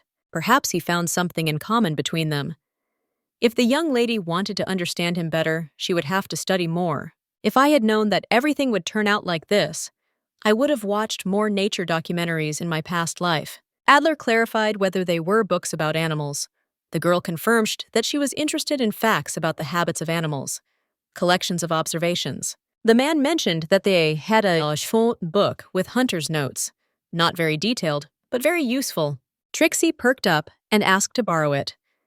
Adler escorted the girl out of the office, promised to look for the book, and insisted that she stay in the living room. He said this almost pleadingly and closed the heavy cloth-covered door behind him. She agreed, glad to finally have something to do. Gurdon's voice was heard behind him, telling the professor that he had brought water. Trixie explained that Sir had ordered her not to work and apologized for the trouble. The man, trembling as he held the heavy bucket, assured me that he would put everything back in its place. And he was fine, but his expression was worried. And the girl sincerely regretted that this had happened. However, the man insisted that under no circumstances should the professor be disturbed. The young lady asked Gurdin to stop calling her professor, because many people knew much more than she did, and she is not at all suitable for teaching. The man, out of surprise, dropped the bucket on the floor, which frightened the girl. He began to loudly indignate. He asked how else to address him, if not professor. Trixie calmly replied that she had her own name, and he could just use it. Gurdin asked if it would be acceptable to address her as Miss Trixie. The girl objected sharply, raising her voice. After all, such a comparison put her on a level with Sir Adler. The man said professor again, and Mrs. winced slightly, as if in unexpected pain. Trixie explained with pity that the doctor had diagnosed her with a disease in which her stomach began to ache every time she was called professor, and at that very moment the pain became unbearable. The man asked in surprise if such an illness really existed. She firmly assured him that it did. After all, the doctor has conducted a lot of research, for which he received a doctorate, and he bears the title of professor. That news made a great impression on Gurdin. Trixie couldn't believe he actually believed that story. She writhed in pain, but the man smiled and said in the affirmative. Although he was less educated than the others, he understood enough that it was a joke. The girl writhed in pain again, remembering the professor's blow. Gurdin remarked that she was being too modest, calling her a professor again. After all, even her personality commanded respect. He continued to call her by that title, despite her pleas to stop. Finally, Trixie collapsed in despair, declaring that she should have kept quiet. Suddenly, the knight's voice was heard, asking why she was still in the hall. The lady laughed and replied that she had been talking to Gurdin. Adler handed her the book and said he had finally found it. Trixie wondered if there was a room in the house where she could read quietly. The man pointed her down the first-floor corridor to the third room. The girl beamed with joy, jumped up, and exclaimed that she was running there to study. Seeing her happy appearance, Gurdin called the lady professor, noting that their status arrangements were not finalized. Adler, hearing this, was surprised. Trixie opened the door to the third room with a large key. When she entered, she was shocked. There was a thick layer of dust everywhere, and things were scattered about. She remembered Jamie's house, where there was enough dust. But this place was even worse. She couldn't believe that the room was actually being offered for use. Eventually, the room shone with cleanliness. The girl settled comfortably in her chair, opened the book, and a spark of curiosity lit up in her eyes. She eagerly flipped through the pages, noting that there was much more material about animals than she had expected. Leon, she felt, most resembled either a wolf or a puppy. Suddenly, she came across an article about wolves. From her, the lady learned that howling meant a call to the pack, and therefore it was better to flee immediately. The wolves hunted together. Having met one, the others were nearby. That information scared Trixie. The book seemed like a solid warning about danger, but she stubbornly searched for useful facts, for Leon's sake.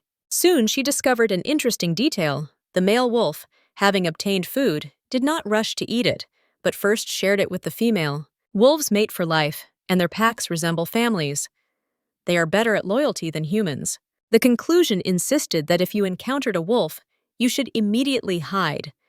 Trixie thought it was just a fancy way of saying, "Run away!" Closing the book, she placed it on the table.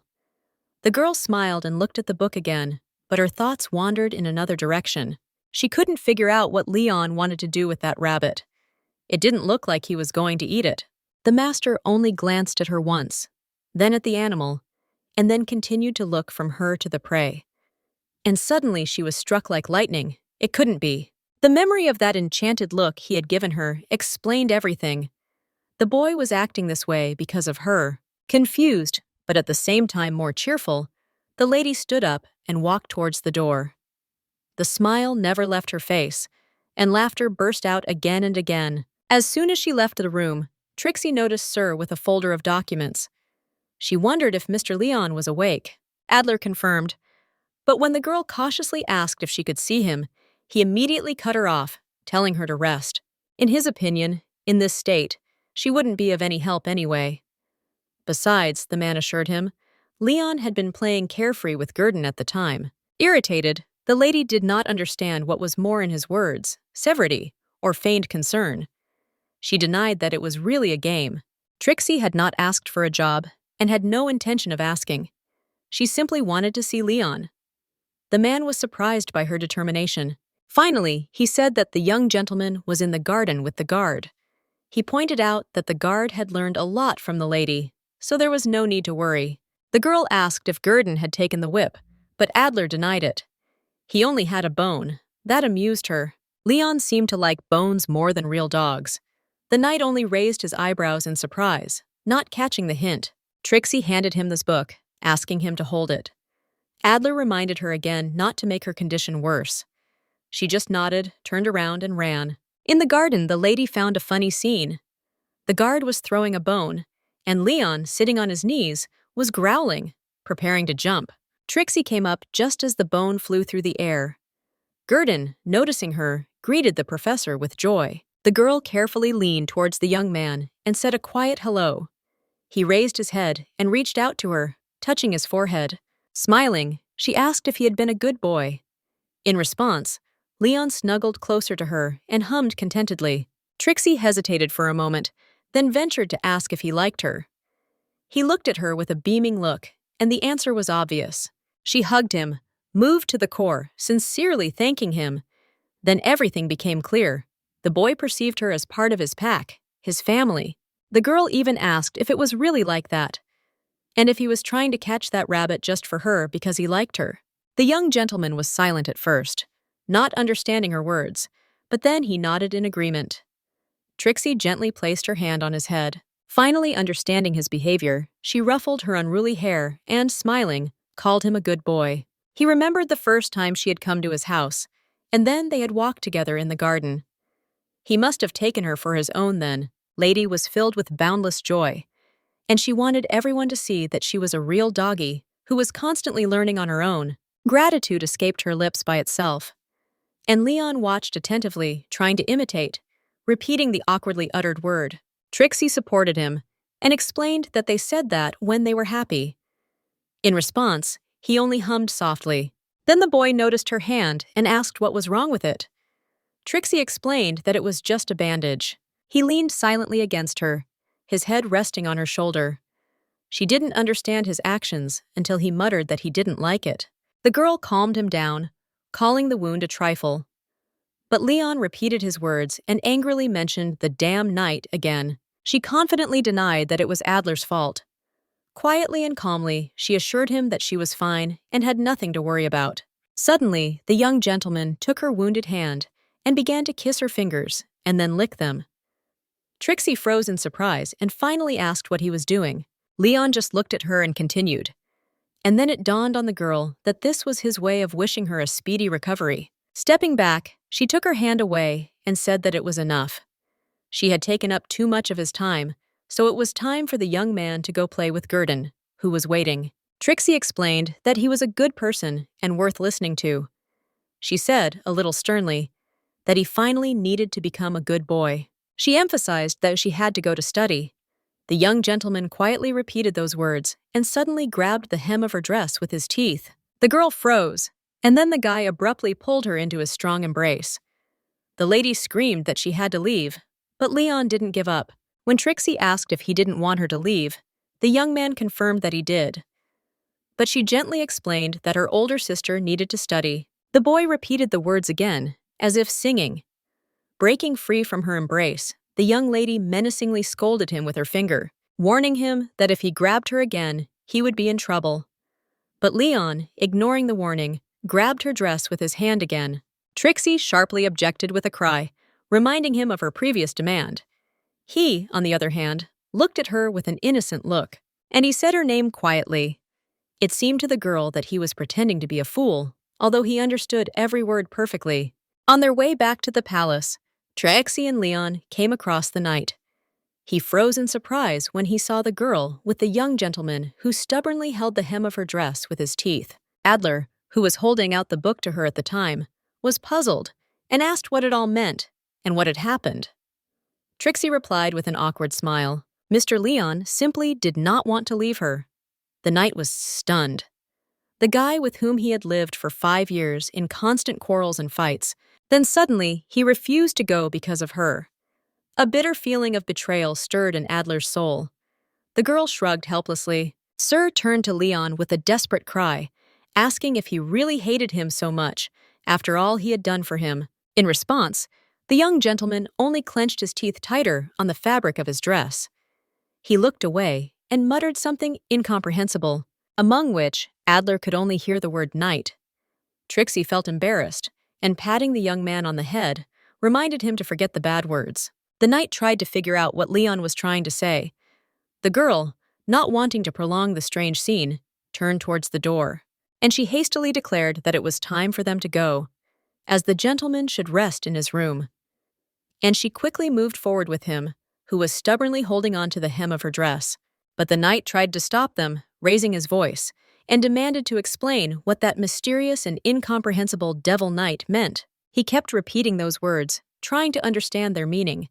And suddenly it dawned on him. The young gentleman said, "Damn knight." Entering Leon's room, the lady froze in amazement.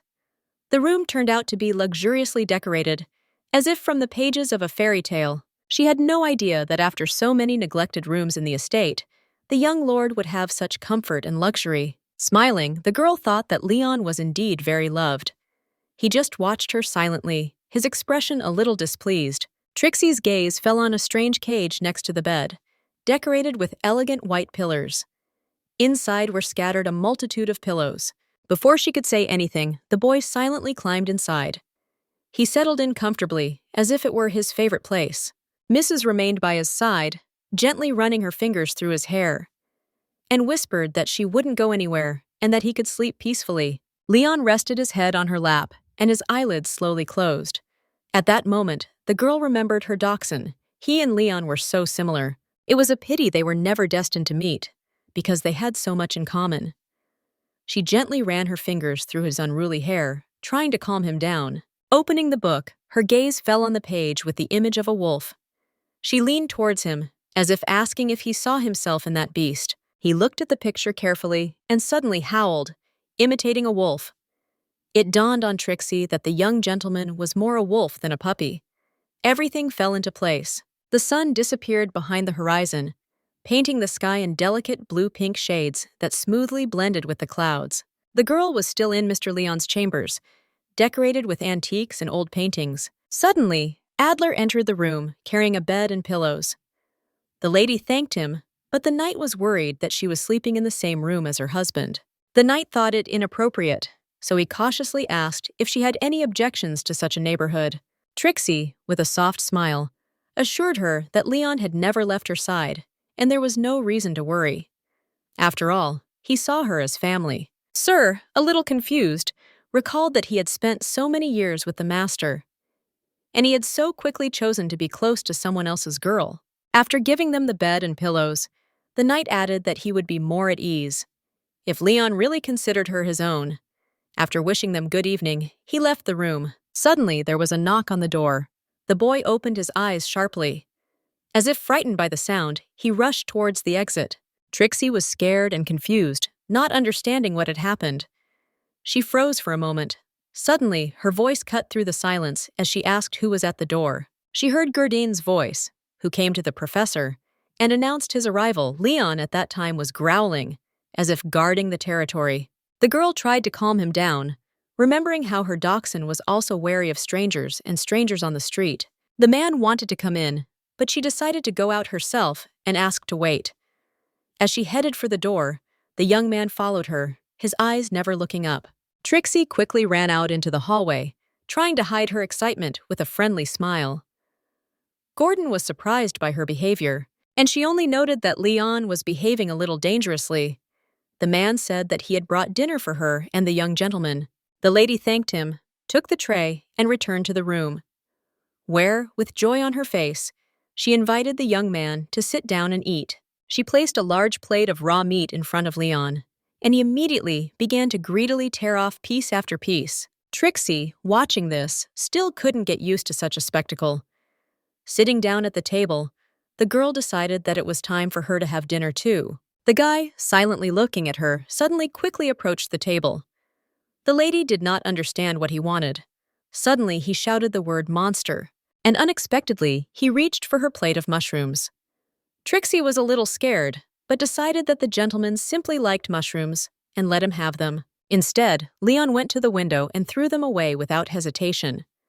The girl was indignant, unable to believe that he had done such a thing. They were perfectly cooked.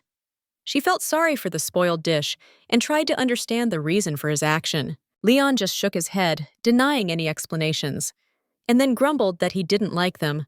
Trixie was confused, not knowing if there was something wrong with the mushrooms or if he just didn't like them. His strange language was becoming increasingly difficult to understand. After dinner, she suggested they rest. Leon agreed. But the lady's gaze wandered between the large bed and the spacious cage. She debated whether to lie down on the bed or in the cage. Then she caught herself thinking that she was undecided between sleeping next to Leon or away from him. At that moment, the boy's strong hand pulled Trixie by the hem of her dress. He stopped in front of her, making it clear that he wanted to be together, and pointed to the cage. The lady was confused, but the memory of the nights with Dachshund convinced her that there was nothing strange in it. She took his hand and agreed.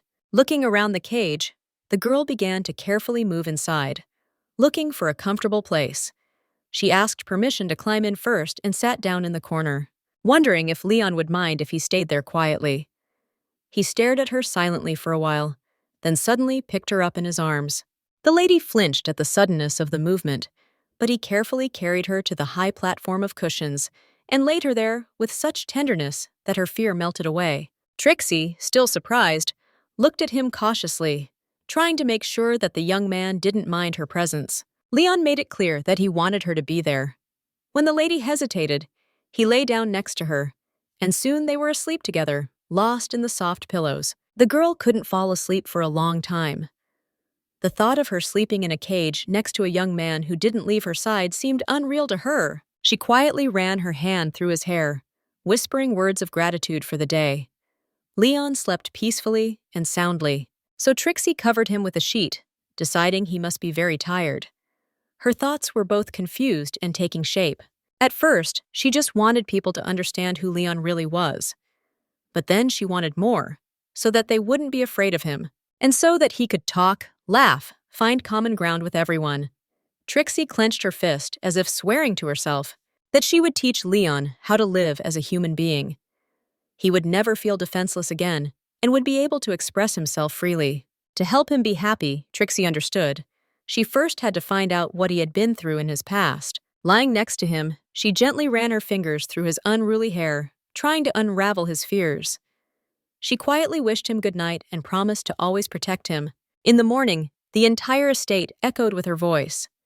The girl strictly forbade Leon to jump out of the window, reminding him that they were on the second floor. It seemed to her that he had done this more than once. However, she insisted that from then on, the only way out was through the door. With a serious expression on her face, she obtained his tacit consent. Then she took his hand and led him downstairs. On the stairs, they met Adler.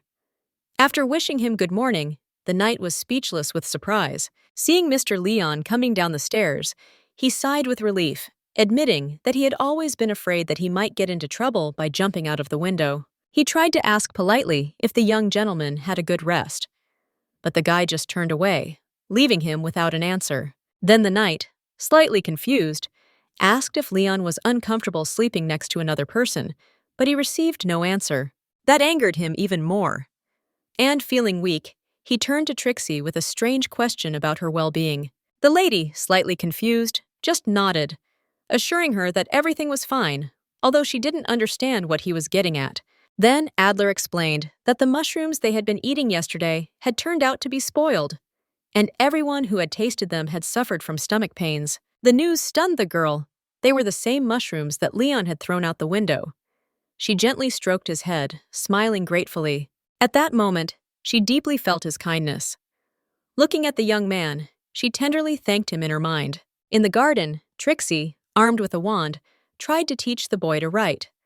She slowly traced the letters of her name on the ground and urged him to repeat them, but the young gentleman stubbornly shortened it to Trix. The lady insisted on the correct pronunciation, but he seemed to have no desire to repeat it. Looking at him, she couldn't understand why he wanted to be with her, but didn't want to study at all. Her thoughts were interrupted by the joyful voice of Gurdon calling out to the professor. The girl returned the greeting and asked what he was carrying. The guard, barely holding a huge bag, announced that he had taken out fresh cow bones, and he was sure that Leon would like them.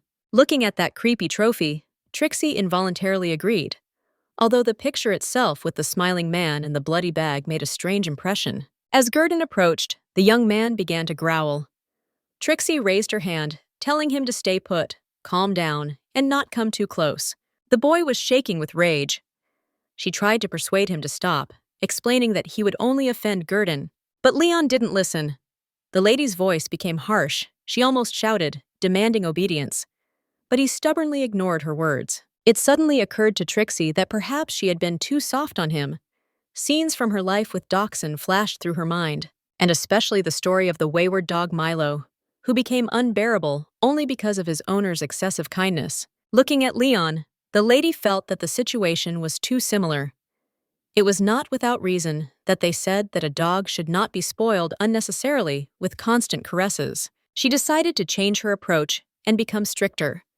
Grabbing the young gentleman by the arm, the lady firmly stopped him, and with her large, menacing eyes, she commanded obedience. Her voice sounded commanding as the lady forced the boy to sit down under the force of her stern gaze. Trixie continued to stare at him intently and sternly, never looking away. He finally complied, crouching down, glaring at her guiltily. The lady felt a quiet triumph awaken inside her. The young man listened to her. Remembering the host's advice about the importance of discipline, she mentally thanked Mr. Khan. Then, patting Leon on the head, she praised him with a gentle gesture. Meanwhile, Gurdon, hiding behind a tree, peering out from behind the trunk, was still anxiously watching the scene. Surprised, he exclaimed something like admiration, noting that this was exactly what one would expect from the professor. Leon, his head slightly bowed, sat calmly on the ground, listening to her every word. She continued to stroke him. She said he was a good boy and was glad that the boy had heard her. She assured him that no one there would hurt him, neither Gurdon nor anyone else, unless he starts growling and showing aggression himself. There was no harshness in her voice then, only restrained persuasion. Then, with a soft sigh, the girl informed him that they should then return to his room, because that night he would be sleeping alone. Leon looked at her in surprise and incomprehension, but Trixie remained adamant. She seriously pointed out that he was an adult and should sleep alone. In response, the young man made his pitiful face again, and he said her name with sadness in his voice, as if pleading. That girl had time to prepare for that manipulation. She firmly decided that she would not give in, and she remembered how it had been with Dachshund. The dog reacted to the same restrained, monotonous tone and realized its guilt. Just like that, it had to show the limits of what was permitted. Closing her eyes, the lady coldly declared that she would not sleep with him, even if he looked so pitifully at her. And then, without hesitation, she offered him her hand and urged him to return home. At some point, she felt a strange tension. The young man just sat there, silently looking at her. That made her even more determined. She threw her arms out to the sides and loudly declared that she would go alone, while he stayed. Turning around, she firmly emphasized that she was indeed leaving. However, Leon continued to sit, as if not understanding her words. She repeated once more that she was leaving, having almost taken a few steps, and only when there was movement behind her did the girl turn her head. Turning around, Trixie noticed the boy crawling past her on all fours, and with a sigh of relief, she accepted his escort. She stopped at the door of his chambers and confidently explained that she was leaving him for the night, and they would see each other the next morning. She strictly ordered them to use the stairs and not jump out the window. Then she closed the door and smiled with a sense of small victory. As she descended, Trixie almost jumped for joy. Everything had gone better than she had hoped. But suddenly, she heard Adler's voice calling her sharply. She shuddered, almost screaming, her heart beating wildly. The knight asked where the lady was going. The girl explained that she was going to the annex. The man was surprised that she would not be staying with Mr. Leon that night. Trixie firmly replied that it would be better that way. She didn't have to be around him all the time, and she intended to be stricter, even if he tried to follow her. The words about persecution hurt Adler, and he couldn't help but speak with irritation. It was painful for him to realize that Mr. Leon, who always growled at him and attacked Gurdon, behaved completely differently around Trixie, as if obedient and calm. He followed her willingly, like a shadow, and that only surprised him more. The knight noted with bitterness that he had served him much longer, but I had never seen in his eyes the trust he showed in the girl. Trixie just laughed, not understanding what he was leading to. Adler, waving his hand, leaned close to the lady's ear and whispered her secret. She replied, embarrassed, that she didn't understand anything, but that only irritated him more. He almost trembled with uncertainty, trying to understand what exactly she was doing to win Leon's favor. Deep down, he was troubled by jealousy. The knight himself lacked the trust and warmth that the young gentleman bestowed on the lady. Suddenly, a loud scream rang out throughout the estate, and a moment later, an angry Leon landed from the second floor, deftly avoiding the chandelier, right in front of them. Adler froze, not believing his own eyes. The guy was very angry. His eyes were burning. He was growling like a wild beast. The girl instinctively stepped between them, shielding the knight. A slight fear gripped her, as she had not expected such aggression. In a stern tone, Trixie ordered the young man to stop growling immediately and asked how much longer he would be so naughty. The girl looked at him with displeasure until he gradually calmed down and said her name. She continued to instruct him, explaining that it was forbidden to attack people. Only bad dogs did that. Coming to her senses in time, she corrected herself, saying that only bad people do that. Leon lowered his head, his gaze darkening. He said her name again, but Trixie stood her ground.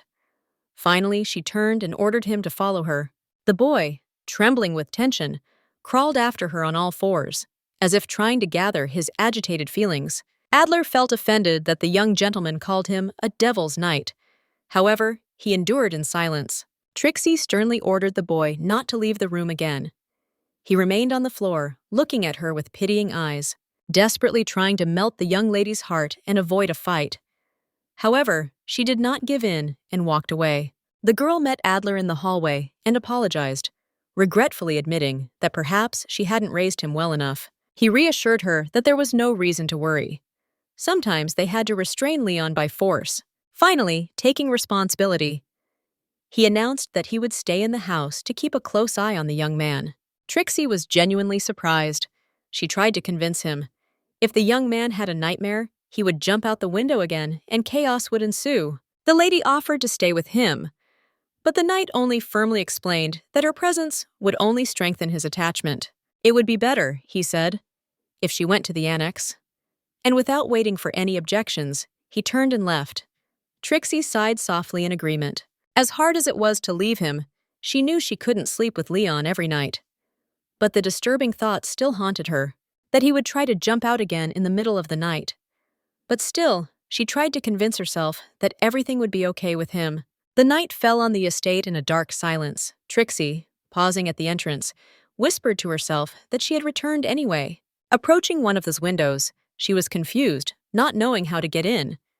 She remembered one familiar window that usually didn't close completely. Where exactly? Where the girl had been reading a book about the habits of animals. When she tried it with her hand, she was convinced that it was indeed open. But suddenly a hand fell on her shoulder, and a man's voice sternly asked who was there. Frightened, the lady screamed, hastily identifying herself. When Adler recognized her, he was surprised to ask what she was doing at such a late hour. The girl awkwardly began to explain. She was very worried and couldn't sleep.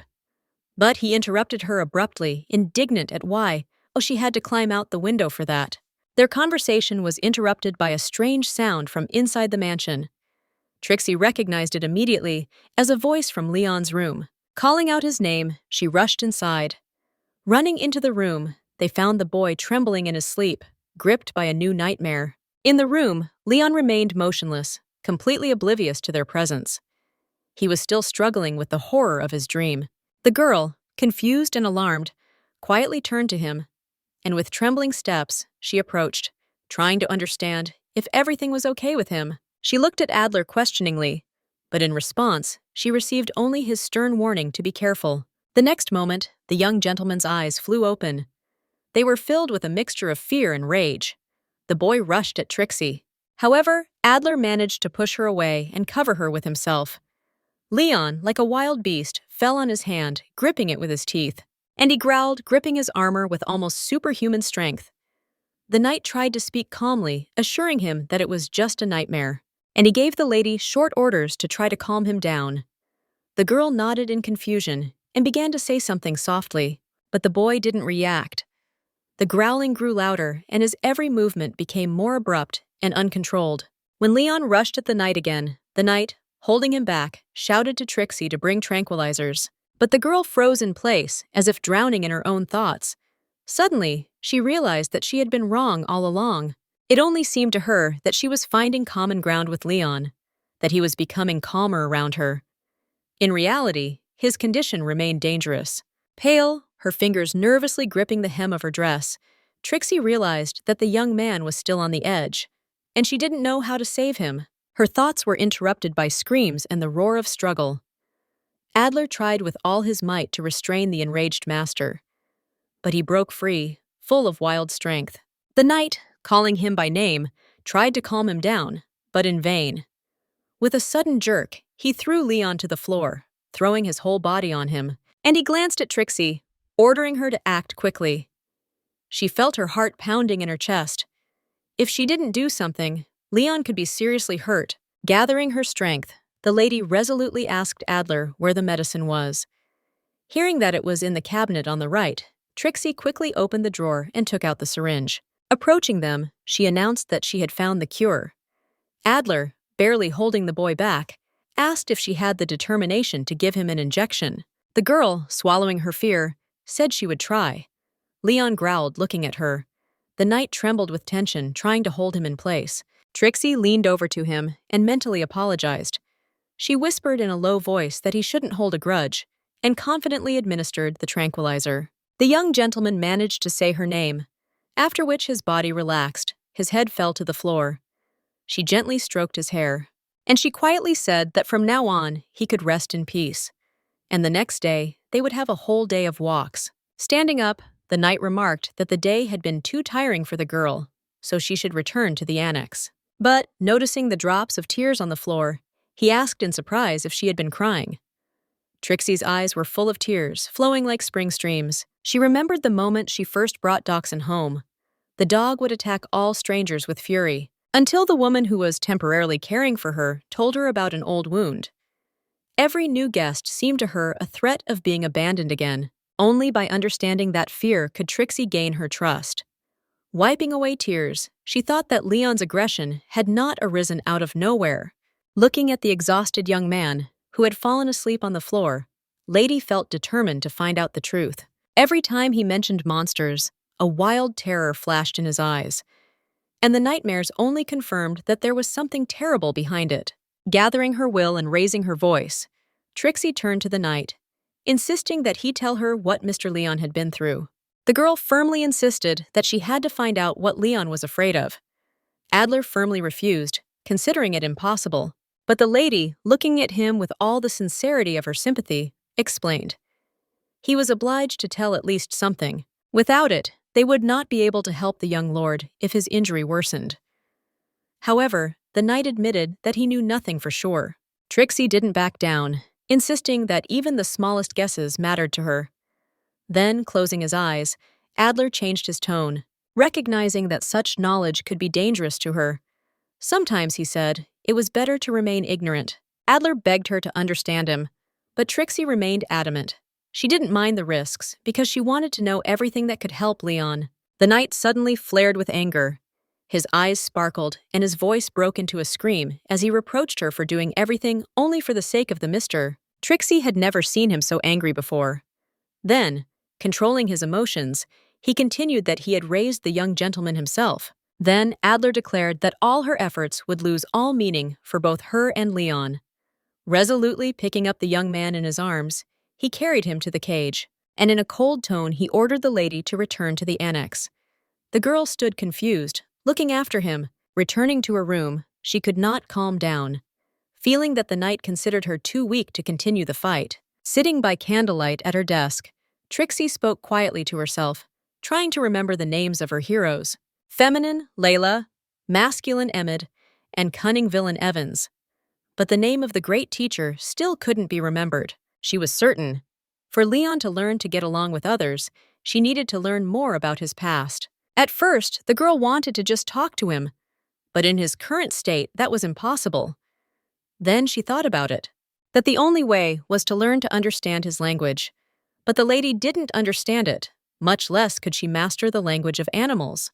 The boy slowly mastered her language, and that seemed to be the shortest path to true understanding between them. Trixie sat, thinking and trying to remember the name, which was spinning somewhere on the edge of her consciousness. It seemed to begin with Lou, but it wasn't that. Then another name came to mind, Luther, and suddenly it seemed to dawn on her. Luton! The figure of that man appeared in her mind, handsome, impeccably dressed, with glasses on her nose. She remembered that he would be the perfect teacher for Leon. The great teacher was born the fourth son of a humble baron whose estate was lost on the outskirts of the empire. Unlike his older brothers, he was not destined to inherit a title or move to the capital, so he had to forget about the loud fame. Instead, Luton decided to use his teaching skills and became a teacher at an orphanage. He knew how to find an approach even to those children from whom others had long ago turned their backs. And that is what made him a true teacher. However, his origins continued to cast a dark shadow over his life, holding back the flowering of his well-deserved fame. 10 years of persistent attempts to gain recognition passed, until fate brought Layla together.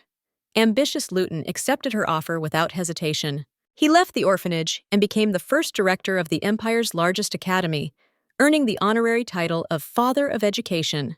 Trixie cried out in joy as she remembered him. Finally, the name that had been rolling on her tongue became a clear memory. She even praised herself for at least remembering his last name.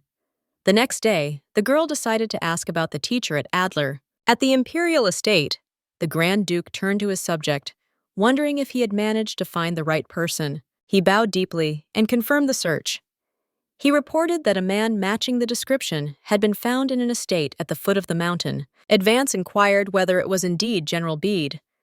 The subject bowed again and confirmed the guess, and added more information, that a blond man was seen late at night with a woman with curly brown hair. Unfortunately, they were lost to sight.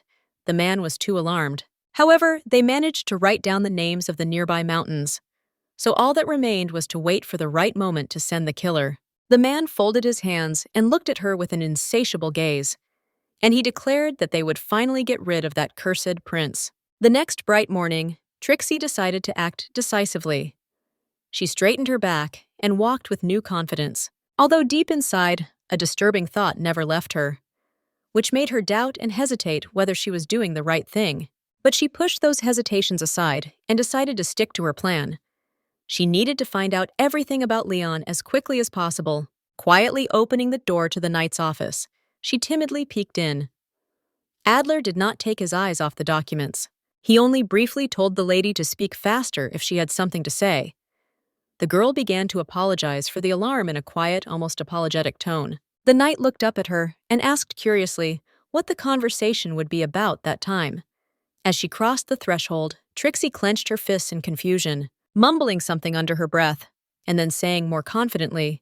She thought about how to help Mr. Leon and realized that he needed a teacher. Adler raised his eyebrows in surprise at her decision, but she explained that Leon needed a wise mentor who could teach him the language and etiquette. The knight sighed heavily, reminding her of the state the young man had been in the previous evening. He didn't object to the idea itself, but emphasized that it was too dangerous right now. Confused, Trixie asked what she should do.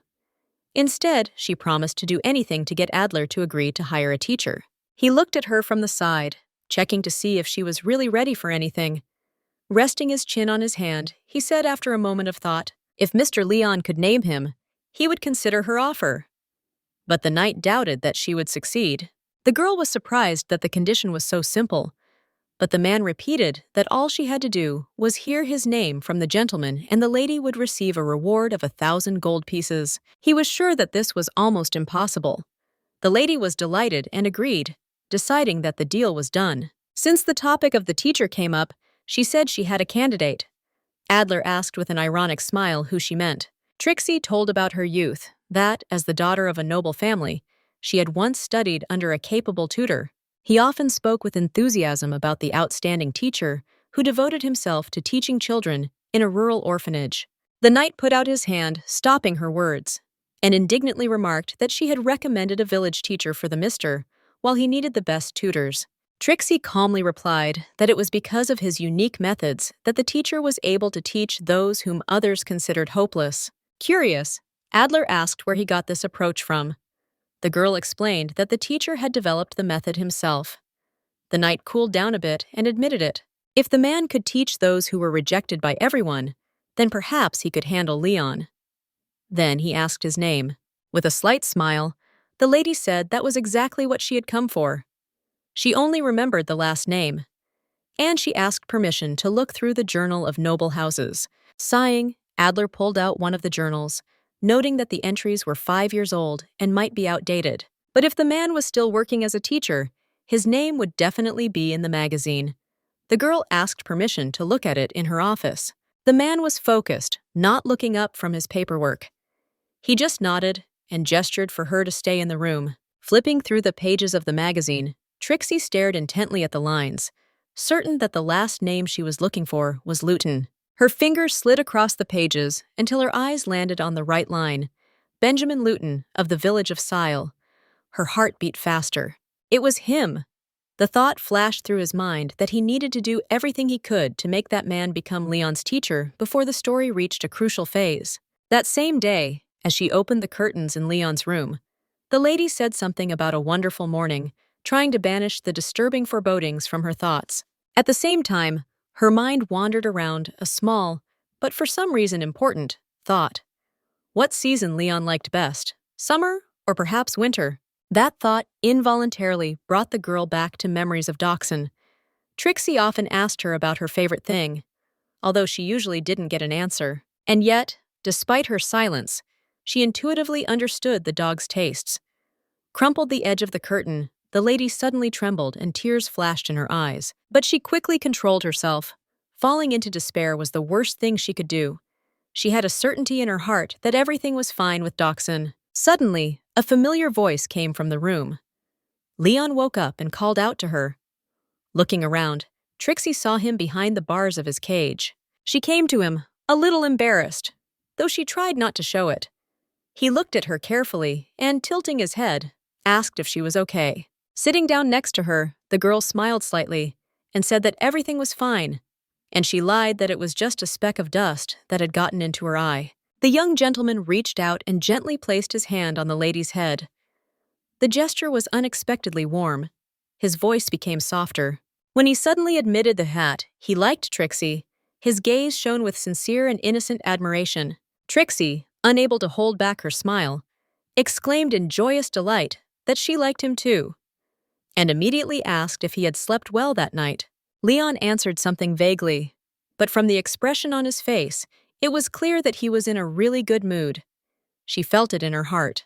And yet, when their eyes met, a thought involuntarily crossed her mind. About how cute the guy was. But she quickly pushed away that dangerous weakness, mentally begging the author of reality not to let her succumb to Leon's spell. With a serious expression, the girl said that she had a request for him.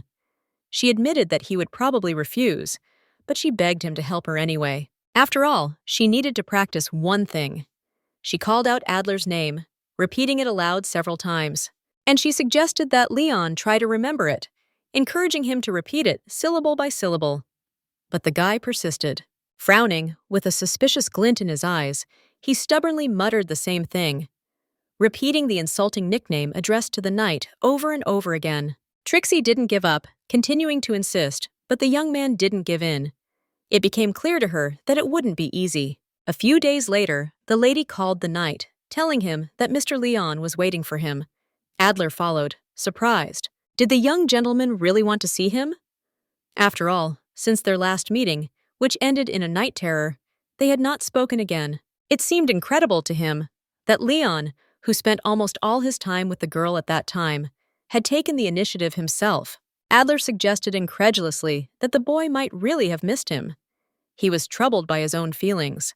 It was the uncertainty, the excitement that accompanied that unusual daytime meeting with Mr. Leon. At the same time, he hastened to assure Trixie that it was not a reproach, and asked her not to take his words too seriously. The girl only laughed ironically in response. Noting that he simply had nothing to be nervous about, she only warned the young man to behave politely. That stunned the knight. It was hard to believe that the lady had actually asked the boy for something, and even more incredible that he had listened to her. Then Adler was overcome with curiosity. It was unclear how exactly she managed to establish contact with him and make him listen. He was full of questions. What came out of her mouth, one after another, not having time to be born in her thoughts. Did Leon wonder how she had achieved such a result, what her secret was? Instead of answering, Trixie only quickened her pace, throwing a short phrase over her shoulder to follow her and see everything for herself. The knight hurriedly rushed after her, trying to catch up with her. He hurriedly shouted after her not to go so fast. When they entered the yard, their attention was immediately drawn to Gurdain's bald head, shining in the sun. He was shivering, hiding behind a tree. And noticing them, he was visibly happy, his gaze pleading for help. Opposite him, tensely frozen, sat Leon, as if in an ambush. Trixie calmly caught the boy's attention, and he instantly turned his gaze to the newcomers. Adler, stunned, approached, and he tried to speak to his master, but he didn't get any reaction. Only then did it dawn on him that he really wasn't lunging at him. He wasn't growling, he wasn't attacking. The man felt restless. He had to look decent.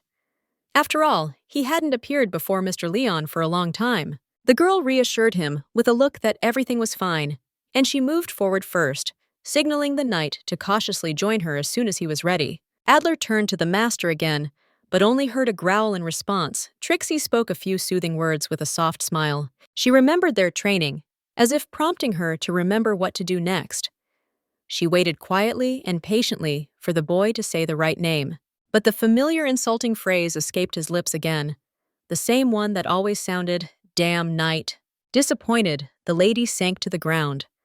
A wave of guilt rose in her soul for having hastily placed too high hopes on him. She wanted to believe that it wasn't his fault.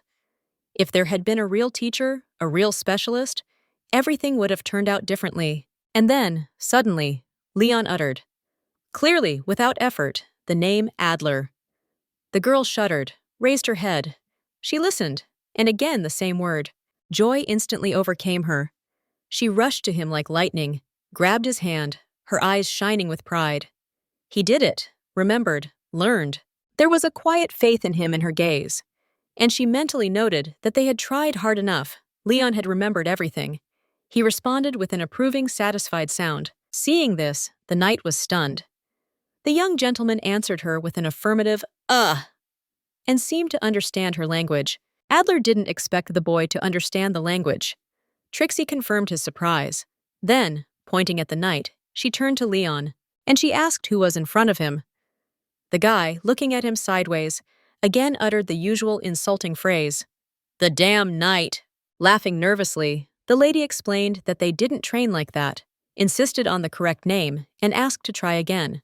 However, he stood his ground. The confused girl did not understand what had happened, because that morning, the young man had repeated everything perfectly. Trixie was filled with anxiety. Wasn't this what the knight had expected? And would his disappointment make him refuse her request? Surprisingly, everything happened differently than she expected. The young gentleman began to speak, and looking at him, she felt relieved. Her worries had turned out to be in vain. The insulting words hardly touched Adler.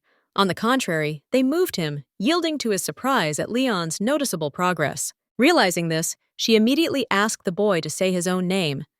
The boy, pointing to himself, pronounced it clearly and confidently.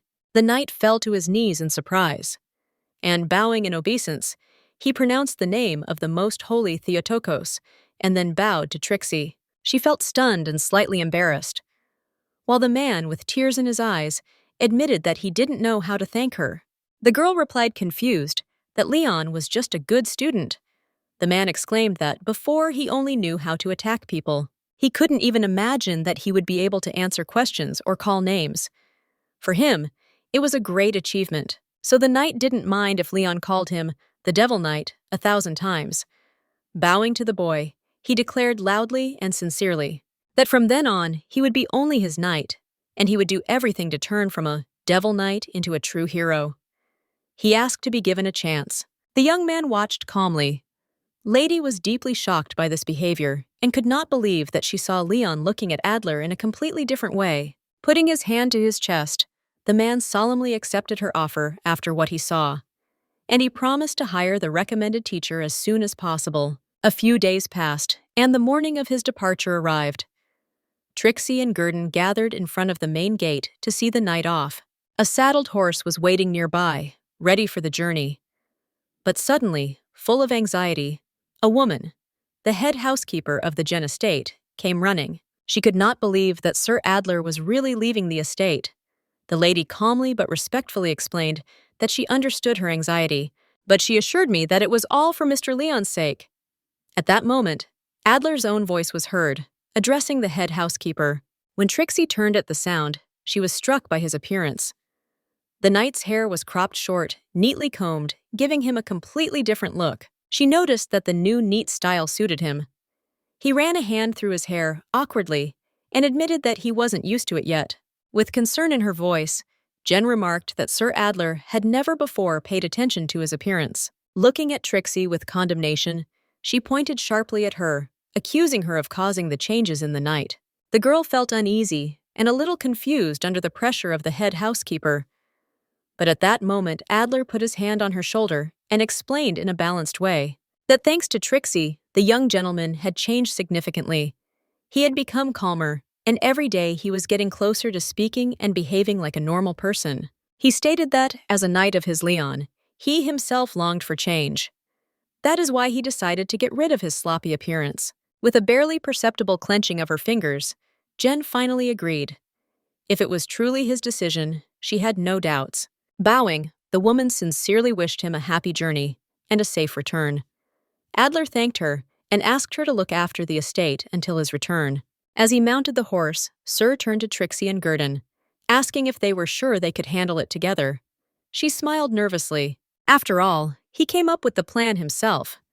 The lady nodded, reminding him that the knight had already taken care of his replacement, although deep down she was frightened by the presence of the 4 creepy knights he had left behind. They gave the impression that she was afraid to meet their gaze. Gurdon, defiantly beating his chest, declared that everything would be fine. After all, the professor herself was staying with them. He also questioned Adler. Did he realize what legendary teaching skills she possessed? Trixie covered her face with her hand, mentally begging him to shut up. The knight replied that he would gladly leave more people if he had the chance, but given the situation, having so many people would only attract unnecessary attention. The Sir asked them to be especially careful. Watching him, the girl could not help but think. Adler left the estate with a restless heart. He had not chosen that inaccessible place among the mountains by chance.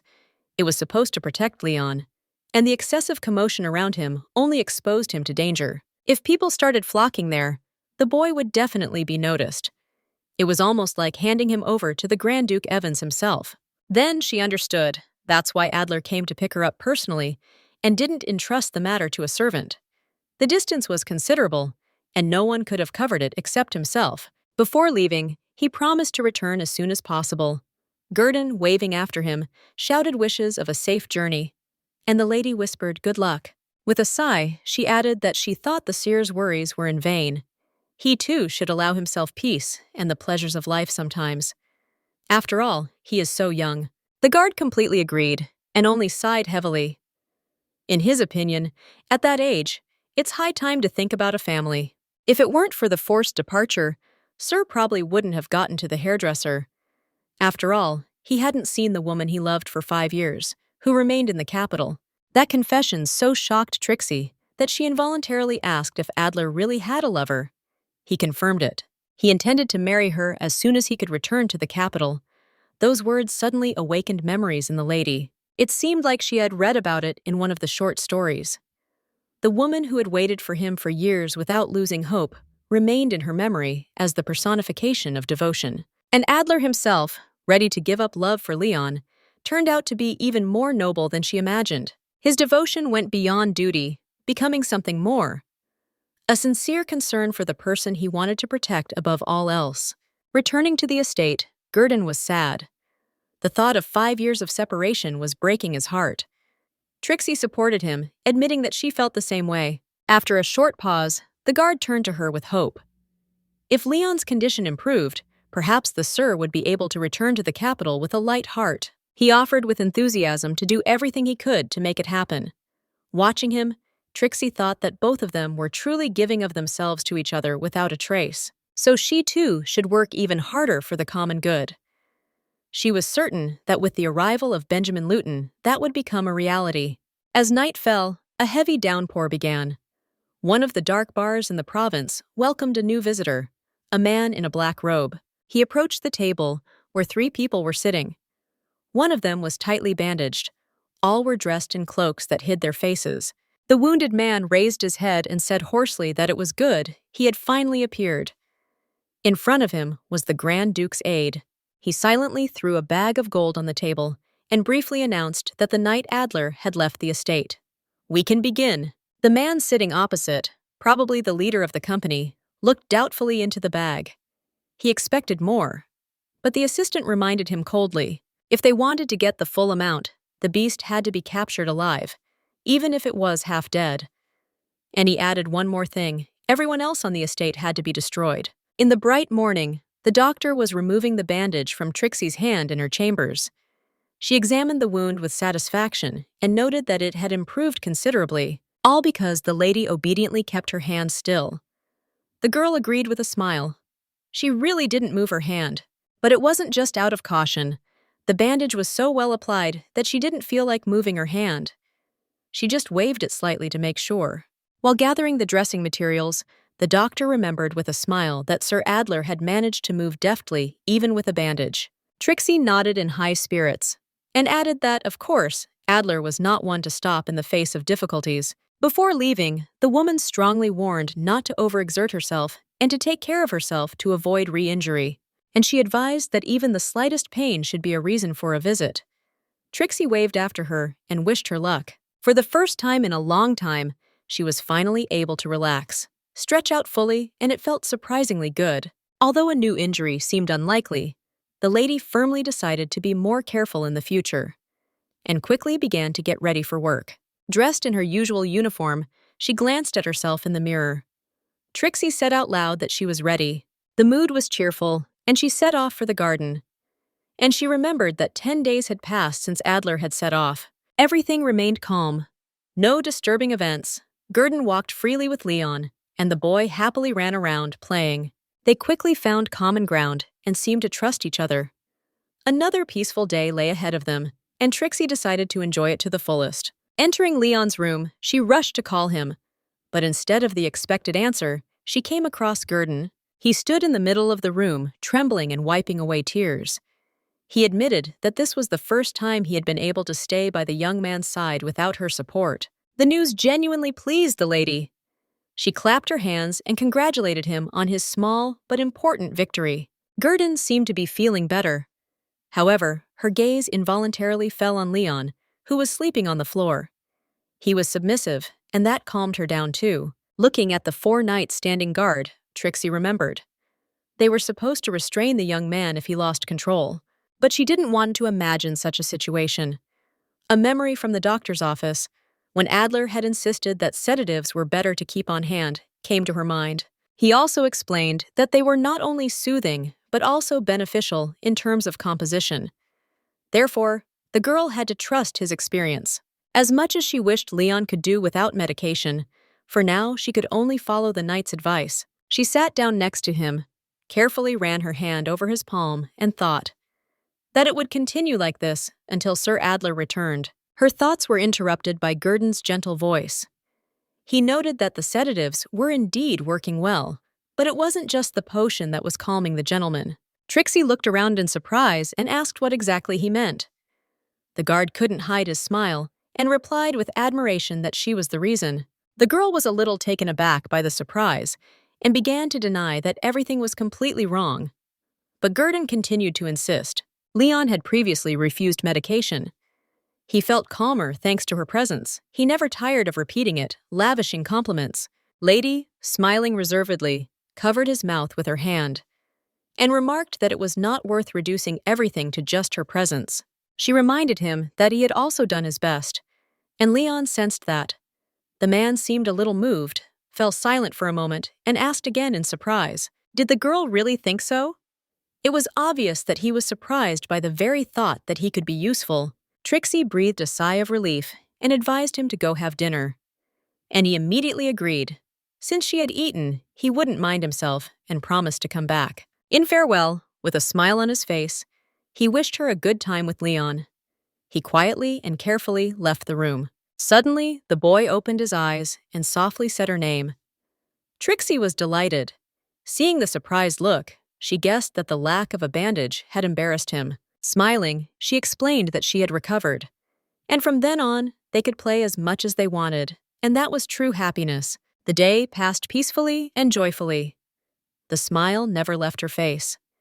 And in the silence that reigned around, a simple desire appeared for it to always be like this. Night fell, and Trixie froze in horror at the sight of the lifeless body on the floor. She could not understand what the man was doing there. She folded her arms over her chest in shock, noticing that he showed no signs of life. Fear gripped her even more. Suddenly, Leon's voice was heard, and the girl saw his hands covered in blood. He was approaching, his steps becoming faster and his voice more alarming. He called her name. The lady's heart beat in fear, and she shouted for the young man to stop. But he didn't seem to understand. Her gaze met his wild, fiery eyes. This was not the Leon she knew. Before her stood a predator, ready to kill at any moment. Terrified beyond measure, Trixie slid across the floor, begging him not to come any closer. She begged him not to do any harm, in a powerless hope of stopping him. Her eyes were filled with uncontrollable terror.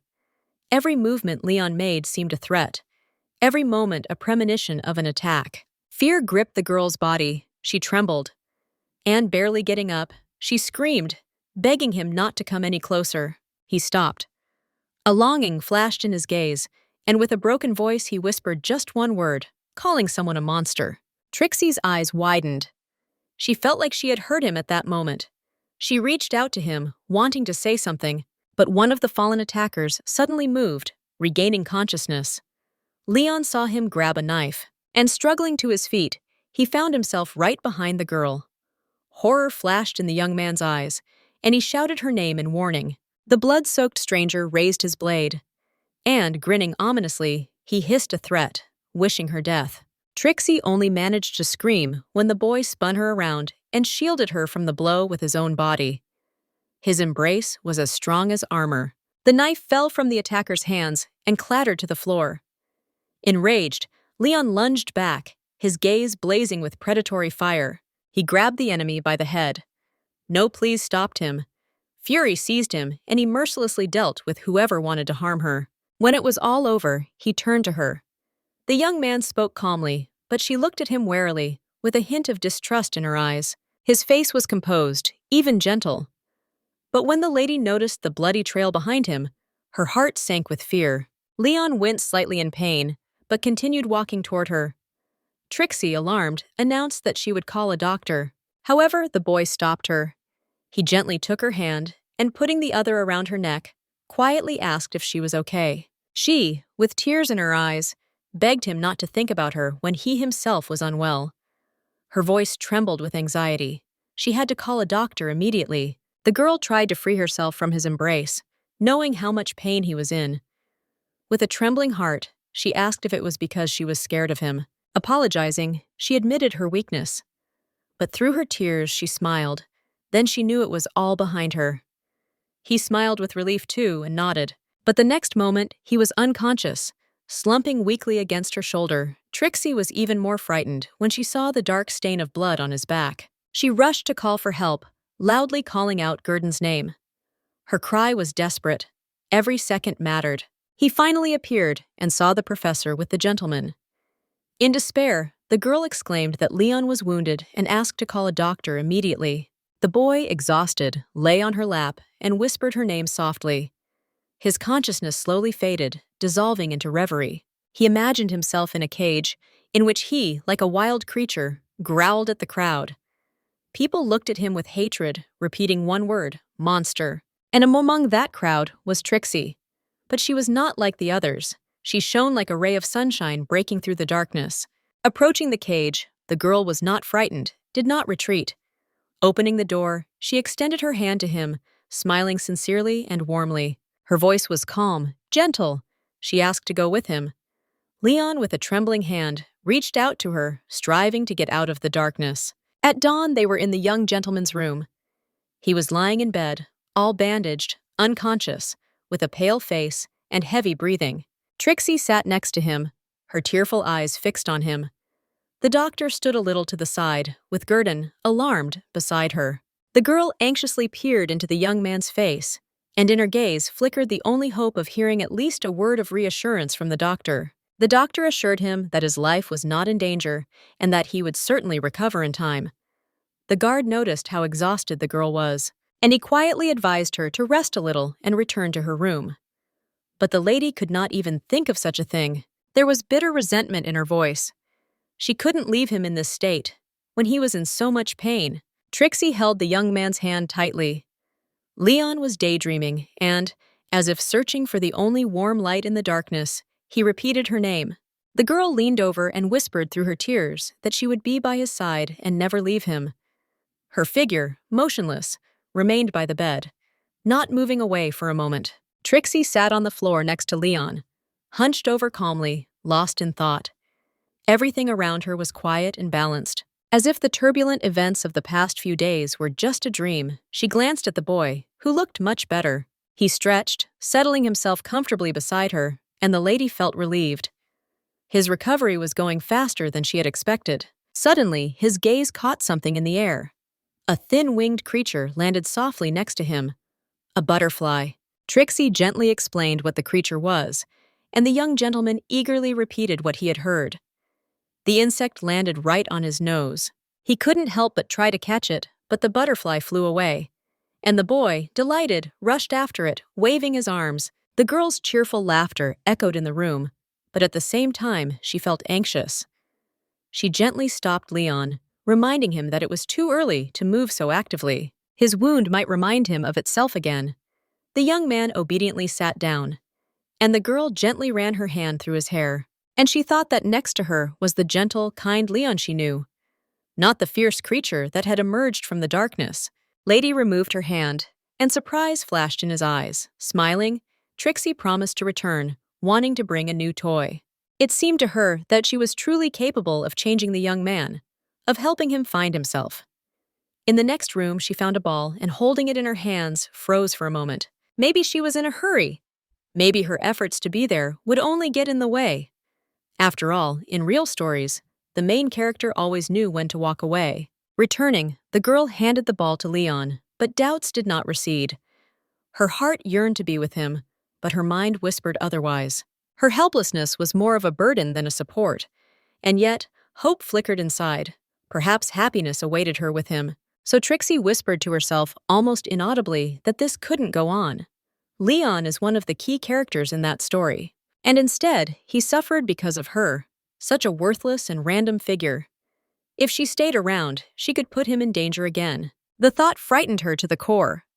Lady knew she had to leave before something worse happened. After all, the real plot development was supposed to begin only a year later. And by then, everything had to be finally resolved. The girl decided to step back and leave that unfortunate story behind, like a read book, the contents of which should not be revisited. She stood there, dejected, barely audibly whispering an apology.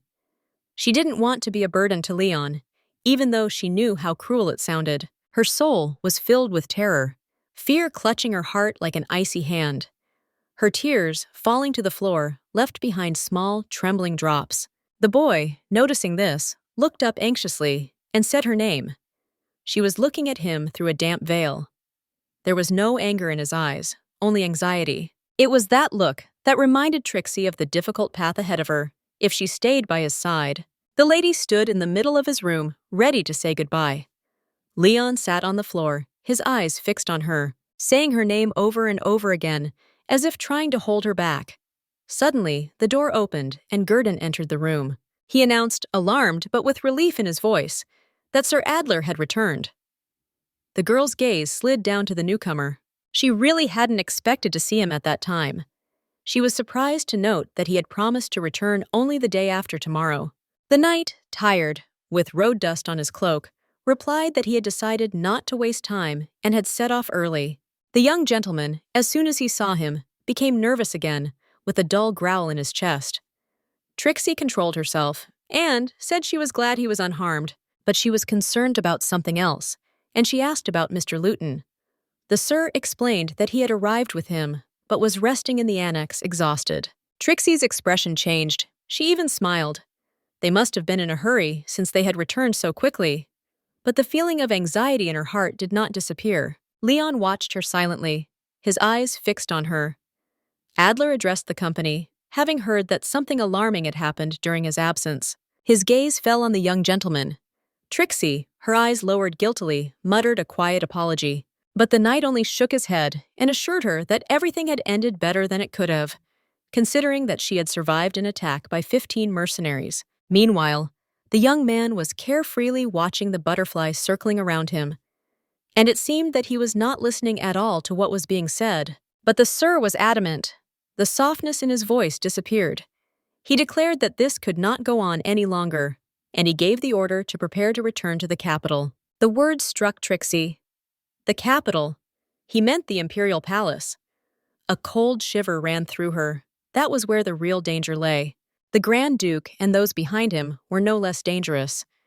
The girl felt it with all her heart and knew for sure that they could not return there. The lady anxiously turned to Adler, trying to figure out whether it was really worth going to the capital. Her question wasn't so much about the route as it was about the condition of Leon himself, who remained disoriented.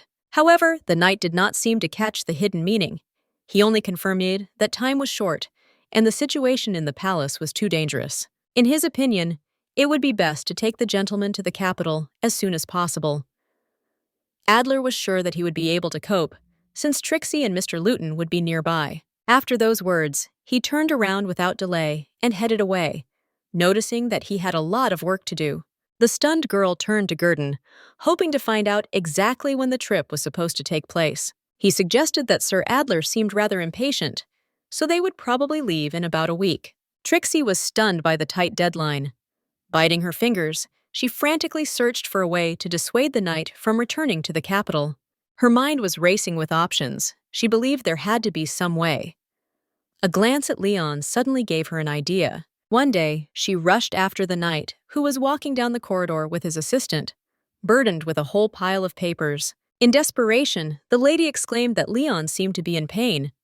Adler stopped instantly, stunned, asked where exactly the young man was, and in a moment was racing forward. Trixie was glad that the trick had worked, and quickly pointed the way. The knight, unable to contain his excitement, shouted the young gentleman's name and headed for the garden at full speed. There the boy sat, as always, silent and calm, contemplating the world around him with detached humility. Adler fussed around him, anxiously asking where it hurt. Maybe he had gotten hurt jumping out the window that morning, or maybe he was having another nightmare. His concern was boundless and genuine. Trixie had never seen such genuine concern. She recalled with bitter weariness how many times she had tried to talk to him before, and each time she had encountered indifference and perpetual busyness. He ignored her desperate pleas with surprising obstinacy, but it was worth mentioning Leon, and the Sir was immediately there. Examining the young man with close attention, Adler finally turned to the lady, wanting to know exactly where the pain was felt. She hesitated, and then she looked into Leon's eyes, silently pleading with him to play his part. He caught her gaze, groaned, and pointed to the old wound on his shoulder. The knight turned pale. He bent over the young lord and, full of anxiety, quietly asked if he was all right, if he was in pain. Trixie gently praised her good boy. With a sad, pitiful expression on her face, she reported that the wound seemed to still hurt. The knight agreed. The wound was deep, and even his amazing ability to heal quickly could not handle it so quickly. So in this state, it will be difficult for the young man to endure the move. The girl remembered how she taught Leon to pretend, and in her mind she asked Adler to believe her. After all, he had no idea how much effort had been spent to teach him to pretend to be sick. With sympathy and anxiety, she insisted that the move should be postponed. But Sir firmly objected. It was impossible to postpone. All of Trixie's hopes and efforts were shattered like a broken mirror. She held her breath, thinking about how Leon's condition could deteriorate dramatically on the way. She gave the boy a stern look and signaled, and he groaned as if in acute pain. The knight was about to call a doctor. The lady hastened to warn that there were only a few days left. She did not want the doctor to be called, for he would realize that it was all just a game. The young man hugged her. The lady asked if they were really going to leave next Sunday, and if he could bear the journey. The knight didn't immediately understand what she meant. Trixie explained that it was about preparing for their departure. After all, they will set off as soon as he finishes everything. Adler sighed heavily and, somewhat surprised, remarked, which apparently the girl didn't quite understand. No one had planned to leave so quickly. Trixie was even more surprised. The knight continued that Leon was injured and would need time to recover. Besides, the tracks in the manor had to be covered, and also to prepare a house in the capital. They will stay in the old place for about 3 more months. Then the lady mentally rebuked herself. It was not worth teaching the boy to feign illness. But even so, Adler insisted he should be examined by a doctor. Trixie asked the gentleman if it hurt, and patted his back, imperceptibly signaling him to stop playing. He understood everything and fell silent. The knight raised his eyebrows in surprise. Mr. Leon seemed suddenly relieved. She looked at him with an innocent smile, and with charming simplicity, the girl remarked that, apparently, the boy felt better precisely because of his presence. She also remembered that the knight had been very busy lately, so she unexpectedly decided that departure was very close. Adler calmly explained that even if they weren't going on a trip, he still had enough to do. He needed to investigate the recent attack. For 5 years, they hid in the mountains, safe and sound, until their hideout was discovered. Mercenaries attacked on the very day he left. It was too strange a coincidence to be considered a coincidence, so Adler was determined to get to the bottom of the truth, to find out how it all really happened. Trixie couldn't help but think. Indeed, the attack had taken place right after he had left. It was as if the mercenaries had been waiting for the moment when Leon would be left defenseless. The knight, meanwhile, remarked that it could well have been a coincidence. The lady frowned, then agreed in her mind. What is possible, he was right. The world is changing and full of surprises, and it is simply impossible to predict everything. Adler continued to think aloud. All the attackers were dead, so the enemies would need time to strike again. In response to her clarification, whether it was 1.5, 2, or maybe all 3 months, the knight only nodded silently, confirming the girl's guess. He was sure he had stayed there to protect them. Leon needed peace and time to recover, and that was why he had to be there. Trixie thought he was really strong, and that was why she stayed with him. Unlike her, who constantly found herself thinking about running away. The girl admitted that she was shocked by the news of the move in a week, so at the time, she was sincerely glad that there were 3 whole months for it. But Adler did not share her calm. He warned that if their enemies turned out to be as fast as he was, then problems would be inevitable. But the lady objected so vehemently that she began to wave her arms vigorously. She was convinced that this was impossible. No one could match Sir Adler. The entire empire considered him the greatest knight, and for good reason. The man completely agreed with her words, and she, smiling, added that the knight was undoubtedly incomparable. After that, he announced that he had to leave, and instructed her to check on Leon's condition and report back later. Trixie respectfully accepted his order. The Sir also mentioned that Mr. Luton had expressed his willingness to begin the young gentleman's training if he had no objection, so Adler suggested discussing it the next day. With a slight tilt of his head, he asked permission to leave, waiting for her consent. Breathing a sigh of relief, the girl leaned towards Leon. He looked at her trustingly and softly, and she immediately hugged him, pulling him close to her. She gently and affectionately praised him for his diligence and obedience. He laid his head on her chest and softly whispered her name. And then, rising a little, he looked over, wanting to know if she was happy. Trixie nodded, confirming that she was indeed happy. Then she carefully informed him that he would have a mentor who would teach him many things: how to speak, sit, and follow other rules. Leon said her name again, and then repeated the word teacher. Lady was surprised for a moment. It seemed that he perceived her as a mentor. Remembering how Gurdon called her professor, She thought that it would be easier for the master to get used to the new teacher because of the familiar image. With a smile, the girl made it clear that from then on he should learn from someone else. However, the boy continued to call her name. Trixie gently stroked his hair, reassuring him. She told him not to worry because Mr. Luton was a good and trustworthy man. The lady stood in the room, watching the teacher out of the corner of her eye. In the novel, Benjamin appeared as a completely unremarkable person, and until Layla discovered him, no one knew about his true abilities. Therefore, the girl imagined him to be kind and polite. The man was surprised to see Leon and asked if it was the same boy. But to Trixie, he seemed completely different than she had imagined. Benjamin began asking questions, the first of which was whether the boy was really naked.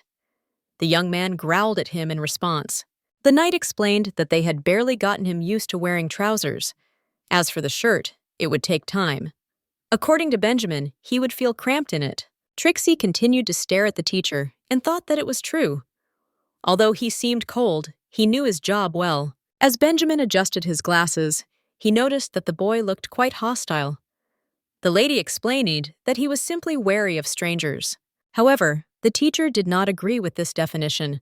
Adler advised him to wear protective clothing, but he rejected the idea. Benjamin insisted that his task was to teach the young man noble etiquette, so he should be an example. To begin with, he suggested starting with acquaintance. Trixie felt that the teacher was truly trustworthy. She suddenly remembered how much she had been afraid of Leon when they first met. She suggested gradually calming the boy down while he approached cautiously.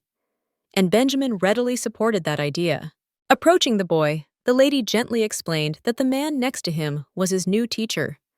Leon calmly repeated her words, and she confirmed it with a smile. She added that his name was Benjamin, so he could address him as Mr. Luton from now on. But he suddenly shook his head in denial. To her surprise, Leon suddenly spoke, pouring out insulting words one after another. He called the teacher a monster, a beast, a spy. Trixie, looking him straight in the eye, asked cautiously that he didn't like him just because he was a stranger. She tried to calm the young gentleman, assuring him that Benjamin was a good man. He reached out to her hand, placed it on his. Suddenly, he pulled her tightly to him.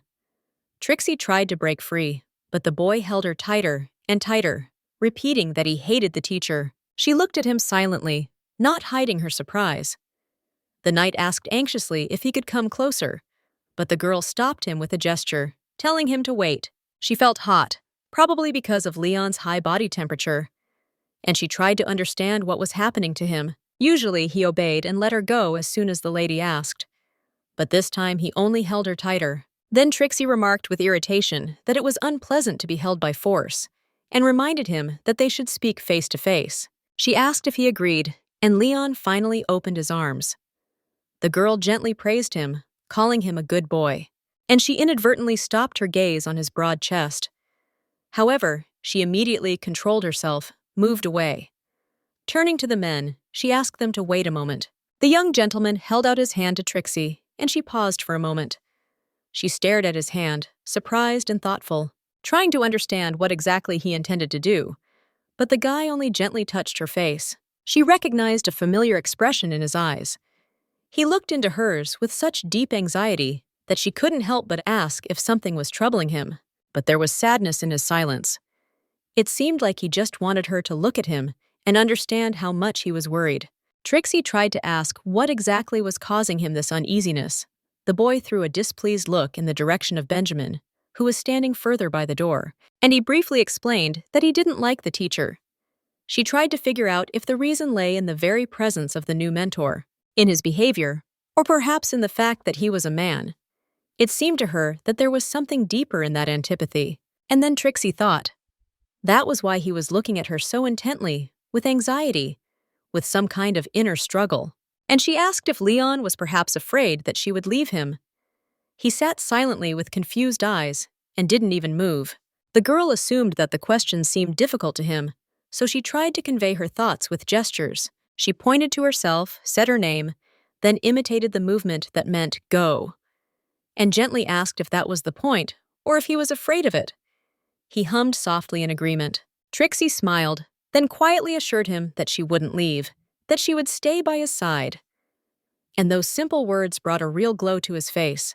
Leon, overcome with relief, pulled her close and whispered with childish delight that she was fine. His embrace became strong again, and the girl could hear his heart beating fast. He seemed to be really relieved, and maybe even she herself felt a little better in that embrace. Eventually, she gently stepped back, meekly agreed with him, and suggested returning to class. Leon nodded willingly and smiled. Standing up, Trixie thought for a moment that it was time to finally teach the young gentleman to wear clothes all the time. His habit of appearing shirtless always made her a little embarrassed. Touching his bare chest was uncomfortable. She motioned for Mr. Luton to come closer, but he hesitated for a moment. Trixie repeated the invitation, and the man quickly approached. With a smile, she introduced him to Leon, explaining that he was the new teacher and asking him to repeat his name. But the young man, as before, stubbornly called him simply teacher, which disappointed the lady. She remembered how he had also refused to call Adler by his name. She tried to explain sternly that although she understood who the person was, it was impolite to call him by his job title alone. However, Benjamin assured him that there was no problem. He bowed and calmly introduced himself, giving his name and family. Leon just stared at him silently, not reacting. Trixie reminded him to respond to the greeting, but the response was the same. Teacher. At that moment, she realized that she had never taught the boy a basic greeting. The lady sincerely apologized to the teacher. Noting that the young gentleman was intelligent and would learn quickly, Benjamin, somewhat surprised, asked her name and learned that he had never spoken before. The girl remembered the boy's first attempts at speech. Back then, he could only repeat a few swear words. Trixie noticed that the young man seemed to understand that the words had a negative meaning. The teacher asked if she had taught him words like ugh and teacher. The girl smiled awkwardly and admitted that he had picked up on the repeated words while she was trying to talk to him. Benjamin, constantly adjusting his glasses, noticed that he was genuinely interested in her teaching method. She thought in surprise. Oddly enough, he seemed genuinely interested in her rather mediocre attempts at teaching. The man seemed full of surprises. The lady explained that it was actually hard to call it a technique. There was nothing special about her approach, to be honest.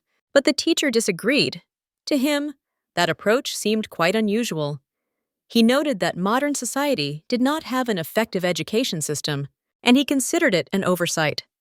He was also absolutely certain that every child deserved a unique approach to learning. Watching him, she couldn't help but think that everyone around her was obsessed with something. Adler and Gordon were the young gentlemen, and that new teacher seemed to be into education. As for her, her obsession was simple and understandable.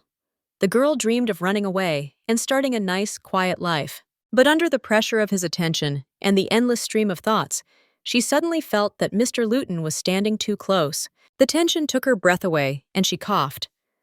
At the same moment, she felt Leon, like a dog, grab the hem of her dress with his teeth. Trixie froze in surprise.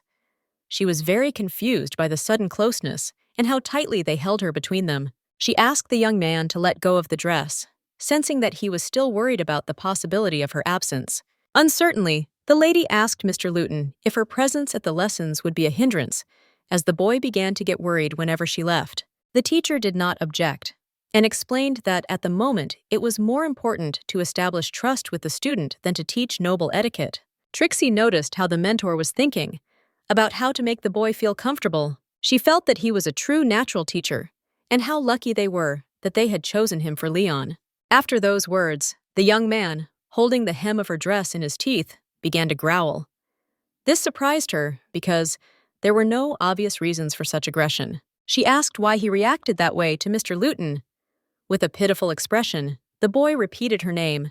The girl, almost arguing, explained that it was wrong to behave like that with a teacher. The teacher smiled, assuring her that he understood the reason for such behavior. Their eyes met almost face to face, and Leon continued to growl, and the lady felt that everything would really be all right. Benjamin asked her if the boy had always crawled on the ground, which she sadly confirmed. Rubbing his chin thoughtfully, he suggested that we dedicate the first lesson to teaching Leon to sit in a chair. Smiling and looking straight into the boy's eyes, the teacher emphasized that without it, he would not be able to master the basic dialect and other important lessons. Trixie was worried that the young gentleman might attack Luton with this approach. But Luton was not afraid to approach him. Standing almost face to face, he looked Leon in the eye without any fear. The boy continued to growl, as if not hearing his words. Benjamin leaned over and whispered softly in his ear about his happiness with Trixie, then turned away. At that moment, Adler became visibly worried. The teacher, standing nearby, adjusted his glasses and confidently assured me that everything was going well. He pointed to one of the chairs, and he explained to the young man that from that moment on, while in the room, he had to sit on a chair. Realizing that it would not be easy at first, so he suggested working on it gradually, step by step. Having obediently stood up, Leon didn't even growl. Trixie waited anxiously for an attack, but instead, the boy instantly jumped to the chair, sat down, his knees drawn up, and remained there in silence. She clapped her hands joyfully, stunned along with Adler, who also did not hide his surprise at the gentleman's behavior. The girl turned to the teacher with a request to explain how he managed to make Leon behave like that. He replied that everything was simply possible only because of her presence. The lady did not quite understand, and then the teacher explained that the young man hardly took his eyes off her, as if he couldn't do that before. She smiled and explained that it was all because of her role as guardian. Benjamin asked if she really felt that way, but, noticing her surprise, he advised her to ignore the remark. During one of the lessons, Luton patiently repeated to Leon that he had to sit correctly. However, the boy only growled in response. The teacher warned that without proper discipline, this would only lead to defeat. Trixie, anxiously watching from the sidelines, and she noticed that a week had passed and Benjamin remained steadfast. Although most people would be frightened by the wild nature of the gentleman, and he didn't blink an eye and wasn't afraid to stand next to him. That reassured her. Despite his growls and snarls, Leon didn't attack the teacher. Suddenly, Benjamin turned to her for help. It would be better if the boy listened to him even in her absence. However, it was too early to expect that yet. So he politely asked the girl to take a seat and set an example, sitting as correctly as possible. She agreed and, standing up, showed how to sit. The teacher stood nearby and apologetically, carefully adjusted the lady's posture. After straightening her shoulders and asking her to relax and straighten them a bit, she asked if she was doing everything correctly. But when she met his gaze, she felt a little embarrassed. He explained that it was more like a different movement, but suddenly, his actions were abruptly interrupted by Leon, who growled. Luton did not give in to fear, and he firmly explained that this was why the boy had to master the art of sitting properly. Trixie shuddered and apologized to the young man, saying he must have been worried. Explaining that the gentleman was a good man, he tried to help, and she was fine. Leon, calling him a monster, impressed the teacher with his ability to choose words, and without fear, he explained the important things with a smile. If the boy wanted the teacher to repeat his actions, then next time he should have listened more carefully to his instructions. However, he growled and did not let go of the teacher's hand. Lady asked him to stop, explaining that the teacher was a good person and deserved respect. Benjamin, rubbing his hand, reassured him, noting that the young gentleman was simply going through a rebellious phase and would soon begin to behave accordingly. Trixie thought about the teacher's words, and suddenly, clapping her hands, exclaimed that she had a wonderful idea. The girl slowly pushed back her chair, remembering how she had once heard that dogs were more willing to repeat actions if they seemed more attractive. She asked the teacher to sit next to her, but he didn't understand her plan. Trixie went over, took his hand, and silently led him to her seat. They settled down next to each other, sitting opposite Leon. He didn't hide his irritation. His gaze was dark, heavy, full of undisguised hostility. The lady, feigning indifference, laughed, and she began to acclaim how good, comfortable, and pleasant it was to sit there, better than anything else. She turned to Luton, asking if he liked sitting there too. He nodded, saying that it usually was. However, the girl had a completely different meaning in those words. But in the end, it was nice to sit, as everyone likes. Leon, grimacing with resentment, glanced at her. Then, silently, he stood up, went to the chair that stood next to the lady at the table, and sat down. The girl had no doubt that he was imitating their behavior, because they gave the impression of people who were truly comfortable. Her voice was filled with joy as she praised the boy, calling him good, obedient, and smart. But as soon as she said that, the boy glanced at her from the side. He stood up quickly and turned around abruptly. And he started running. He jumped out of the window in a flash, and Trixie just managed to scream his name in fear. Surprised, the lady exclaimed that she thought the boy was just a little upset, because they looked like they were having a good time without him. The teacher smiled faintly, noting with a hint of irony in his voice that his pride seemed to have been hurt. Those words made her think. She stared into his eyes, trying to figure out if the guy was offended by not being accepted into the company. But the man objected, believing that the reason lay more in a sense of defeat. This thought struck Trixie, and she exclaimed with delight that he seemed to know much more than she had thought. The girl sincerely believed that Lutin was much smarter than she was. But Benjamin smiled softly and said that she knew Leon better than anyone. The boy was probably sitting somewhere alone, and also oppressed by his own thoughts. The man stood up and slowly approached her, but Trixie still couldn't figure out what he was leading her to. The teacher spoke calmly, explaining that the young man should learn to perceive the world not only in terms of good or bad. The boy needed a deeper sensory palette, the ability to feel more complex emotions and expand the boundaries of his own thinking. Fortunately, the young man was starting to do just that. So Benjamin decided to use that progress to their mutual advantage to encourage him to think even deeper. Trixie pondered those emotional shifts, and she worried that the new feelings might be closely linked to his past traumas. She was frightened by the thought, and with anxiety in her voice, she suggested that the man's method might have inadvertently touched on the boy's painful past. Benjamin was surprised. He had not heard of any trauma and had not been referring to the past at all. His gaze became distant. He took the notebook, turned around, and prepared to leave. In parting, he noted that the emotions that gripped Leon at that moment were difficult to explain in words. Looking at her with irony, he remarked that she would understand everything herself later. The girl was left confused. If it wasn't about this past, it was hard for her to understand what exactly those mysterious, complex feelings the teacher mentioned were hiding. As he left the room, the gentleman remarked that he could not be kind to the gentleman. His role was to heighten the emotional tension, though without being cruel. If she wanted to follow Leon, she should have given him some time. Humans, as thinking beings, needed to process their experiences. Trixie, rubbing her hands nervously, felt the truth of his words. But at the same time, another thought troubled her. If the mentor couldn't afford to be kind to the young master, then perhaps she could take on that role. If both were strict, the boy might become withdrawn and lonely. The lady voiced that suggestion, and the man, stopping on the threshold, agreed. In his opinion, the girl was right. He suggested that she go after Leon, while he, with her consent, would prepare for the next lesson. The idea appealed to Trixie, leaving a warm impression on her.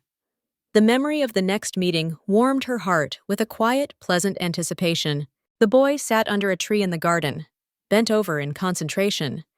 It was as if the shadow of the branches was trying to hide him from the whole world. He looked depressed, lost in his own thoughts.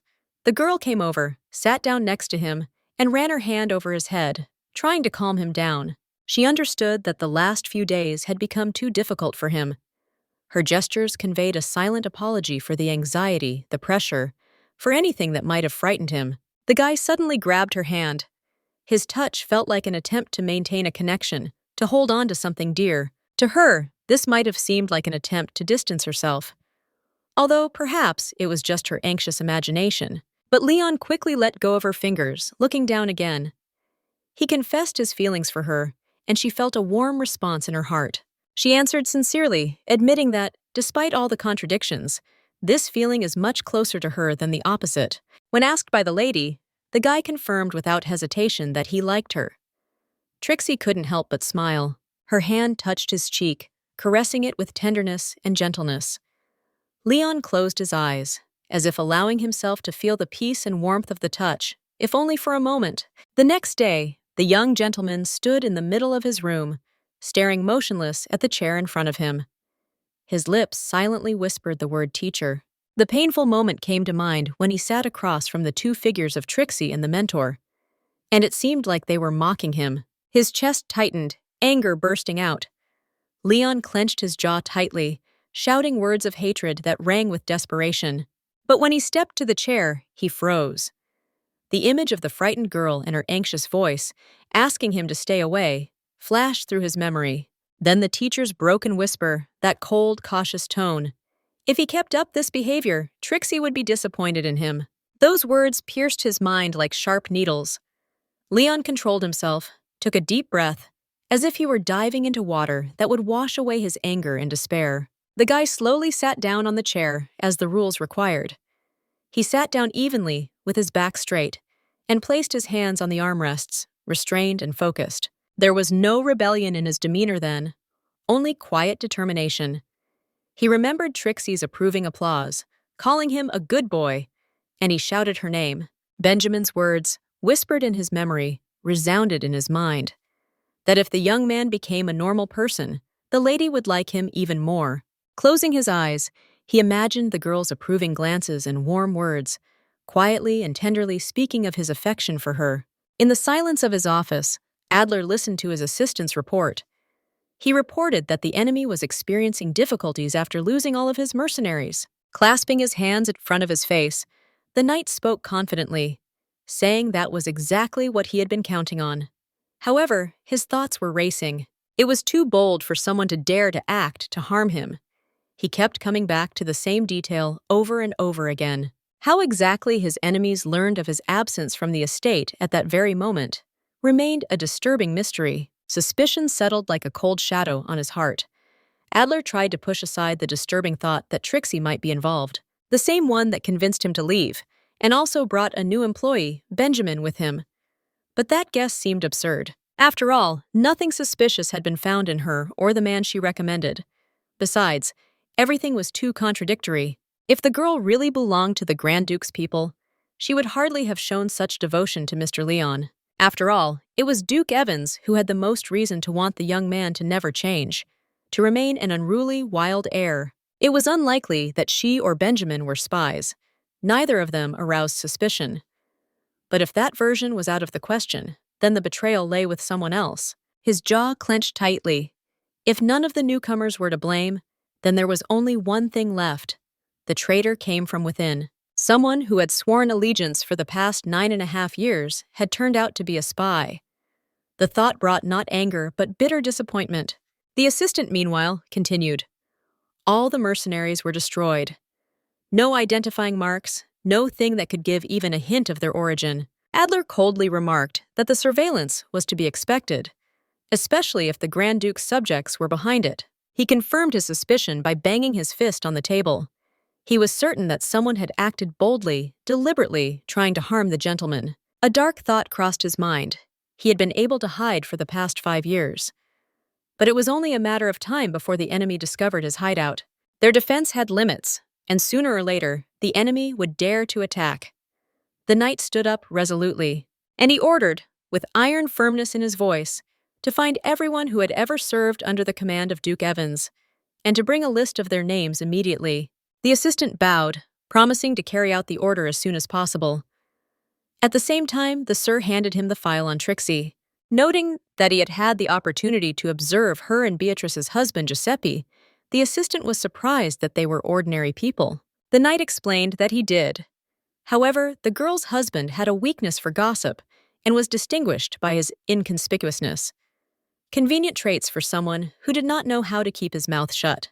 No one knew exactly how much information ended up in the hands of the Grand Duke, and whether he had turned to Giuseppe for information. Adler immediately ordered a review of all the records of the servants on the estate to identify any possible traitors. His fist clenched again in silent anger. Even if those people hadn't had time to tell him anything yet, he was convinced they had to be found at all costs. There was a tense silence in the young gentleman's room. Trixie and Benjamin stood side by side, and he sat languidly in his chair, his head bowed. She cautiously suggested that perhaps it was time to get back into the habit of dressing him properly. Benjamin agreed, and in his opinion, even though the clothes might seem uncomfortable to him, they will help avoid new bruises and injuries. The girl smiled and recalled how Dachshund had once been furious with her because of the fancy suit she had dressed her in, but the teacher, remaining serious, emphasized that there was a deeper meaning to it. If Leon was uncomfortable, his movements would be restricted. So, he will have to get used to the limitations, learn to tolerate discomfort, and adapt. as ordinary people did. But before they could finish, Leon suddenly stood up.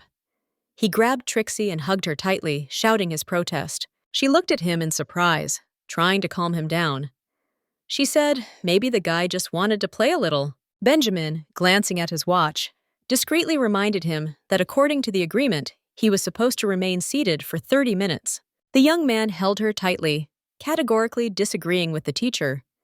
The teacher, casting a sharp look at him, politely addressed the girl, with a persistent request for her to leave the room, explaining that it would be more convenient for him to work with the gentleman alone.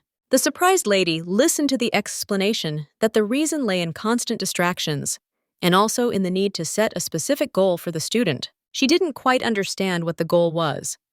However, the mentor added that it required her absence. Leon did not let go of the girl from his strong embrace, but Benjamin reassured her that she would understand his intentions when she left the room. Having freed herself, Trixie turned to the young gentleman with a question, whether he would be able to behave himself well alone with Mr. Luton, but she received a denial.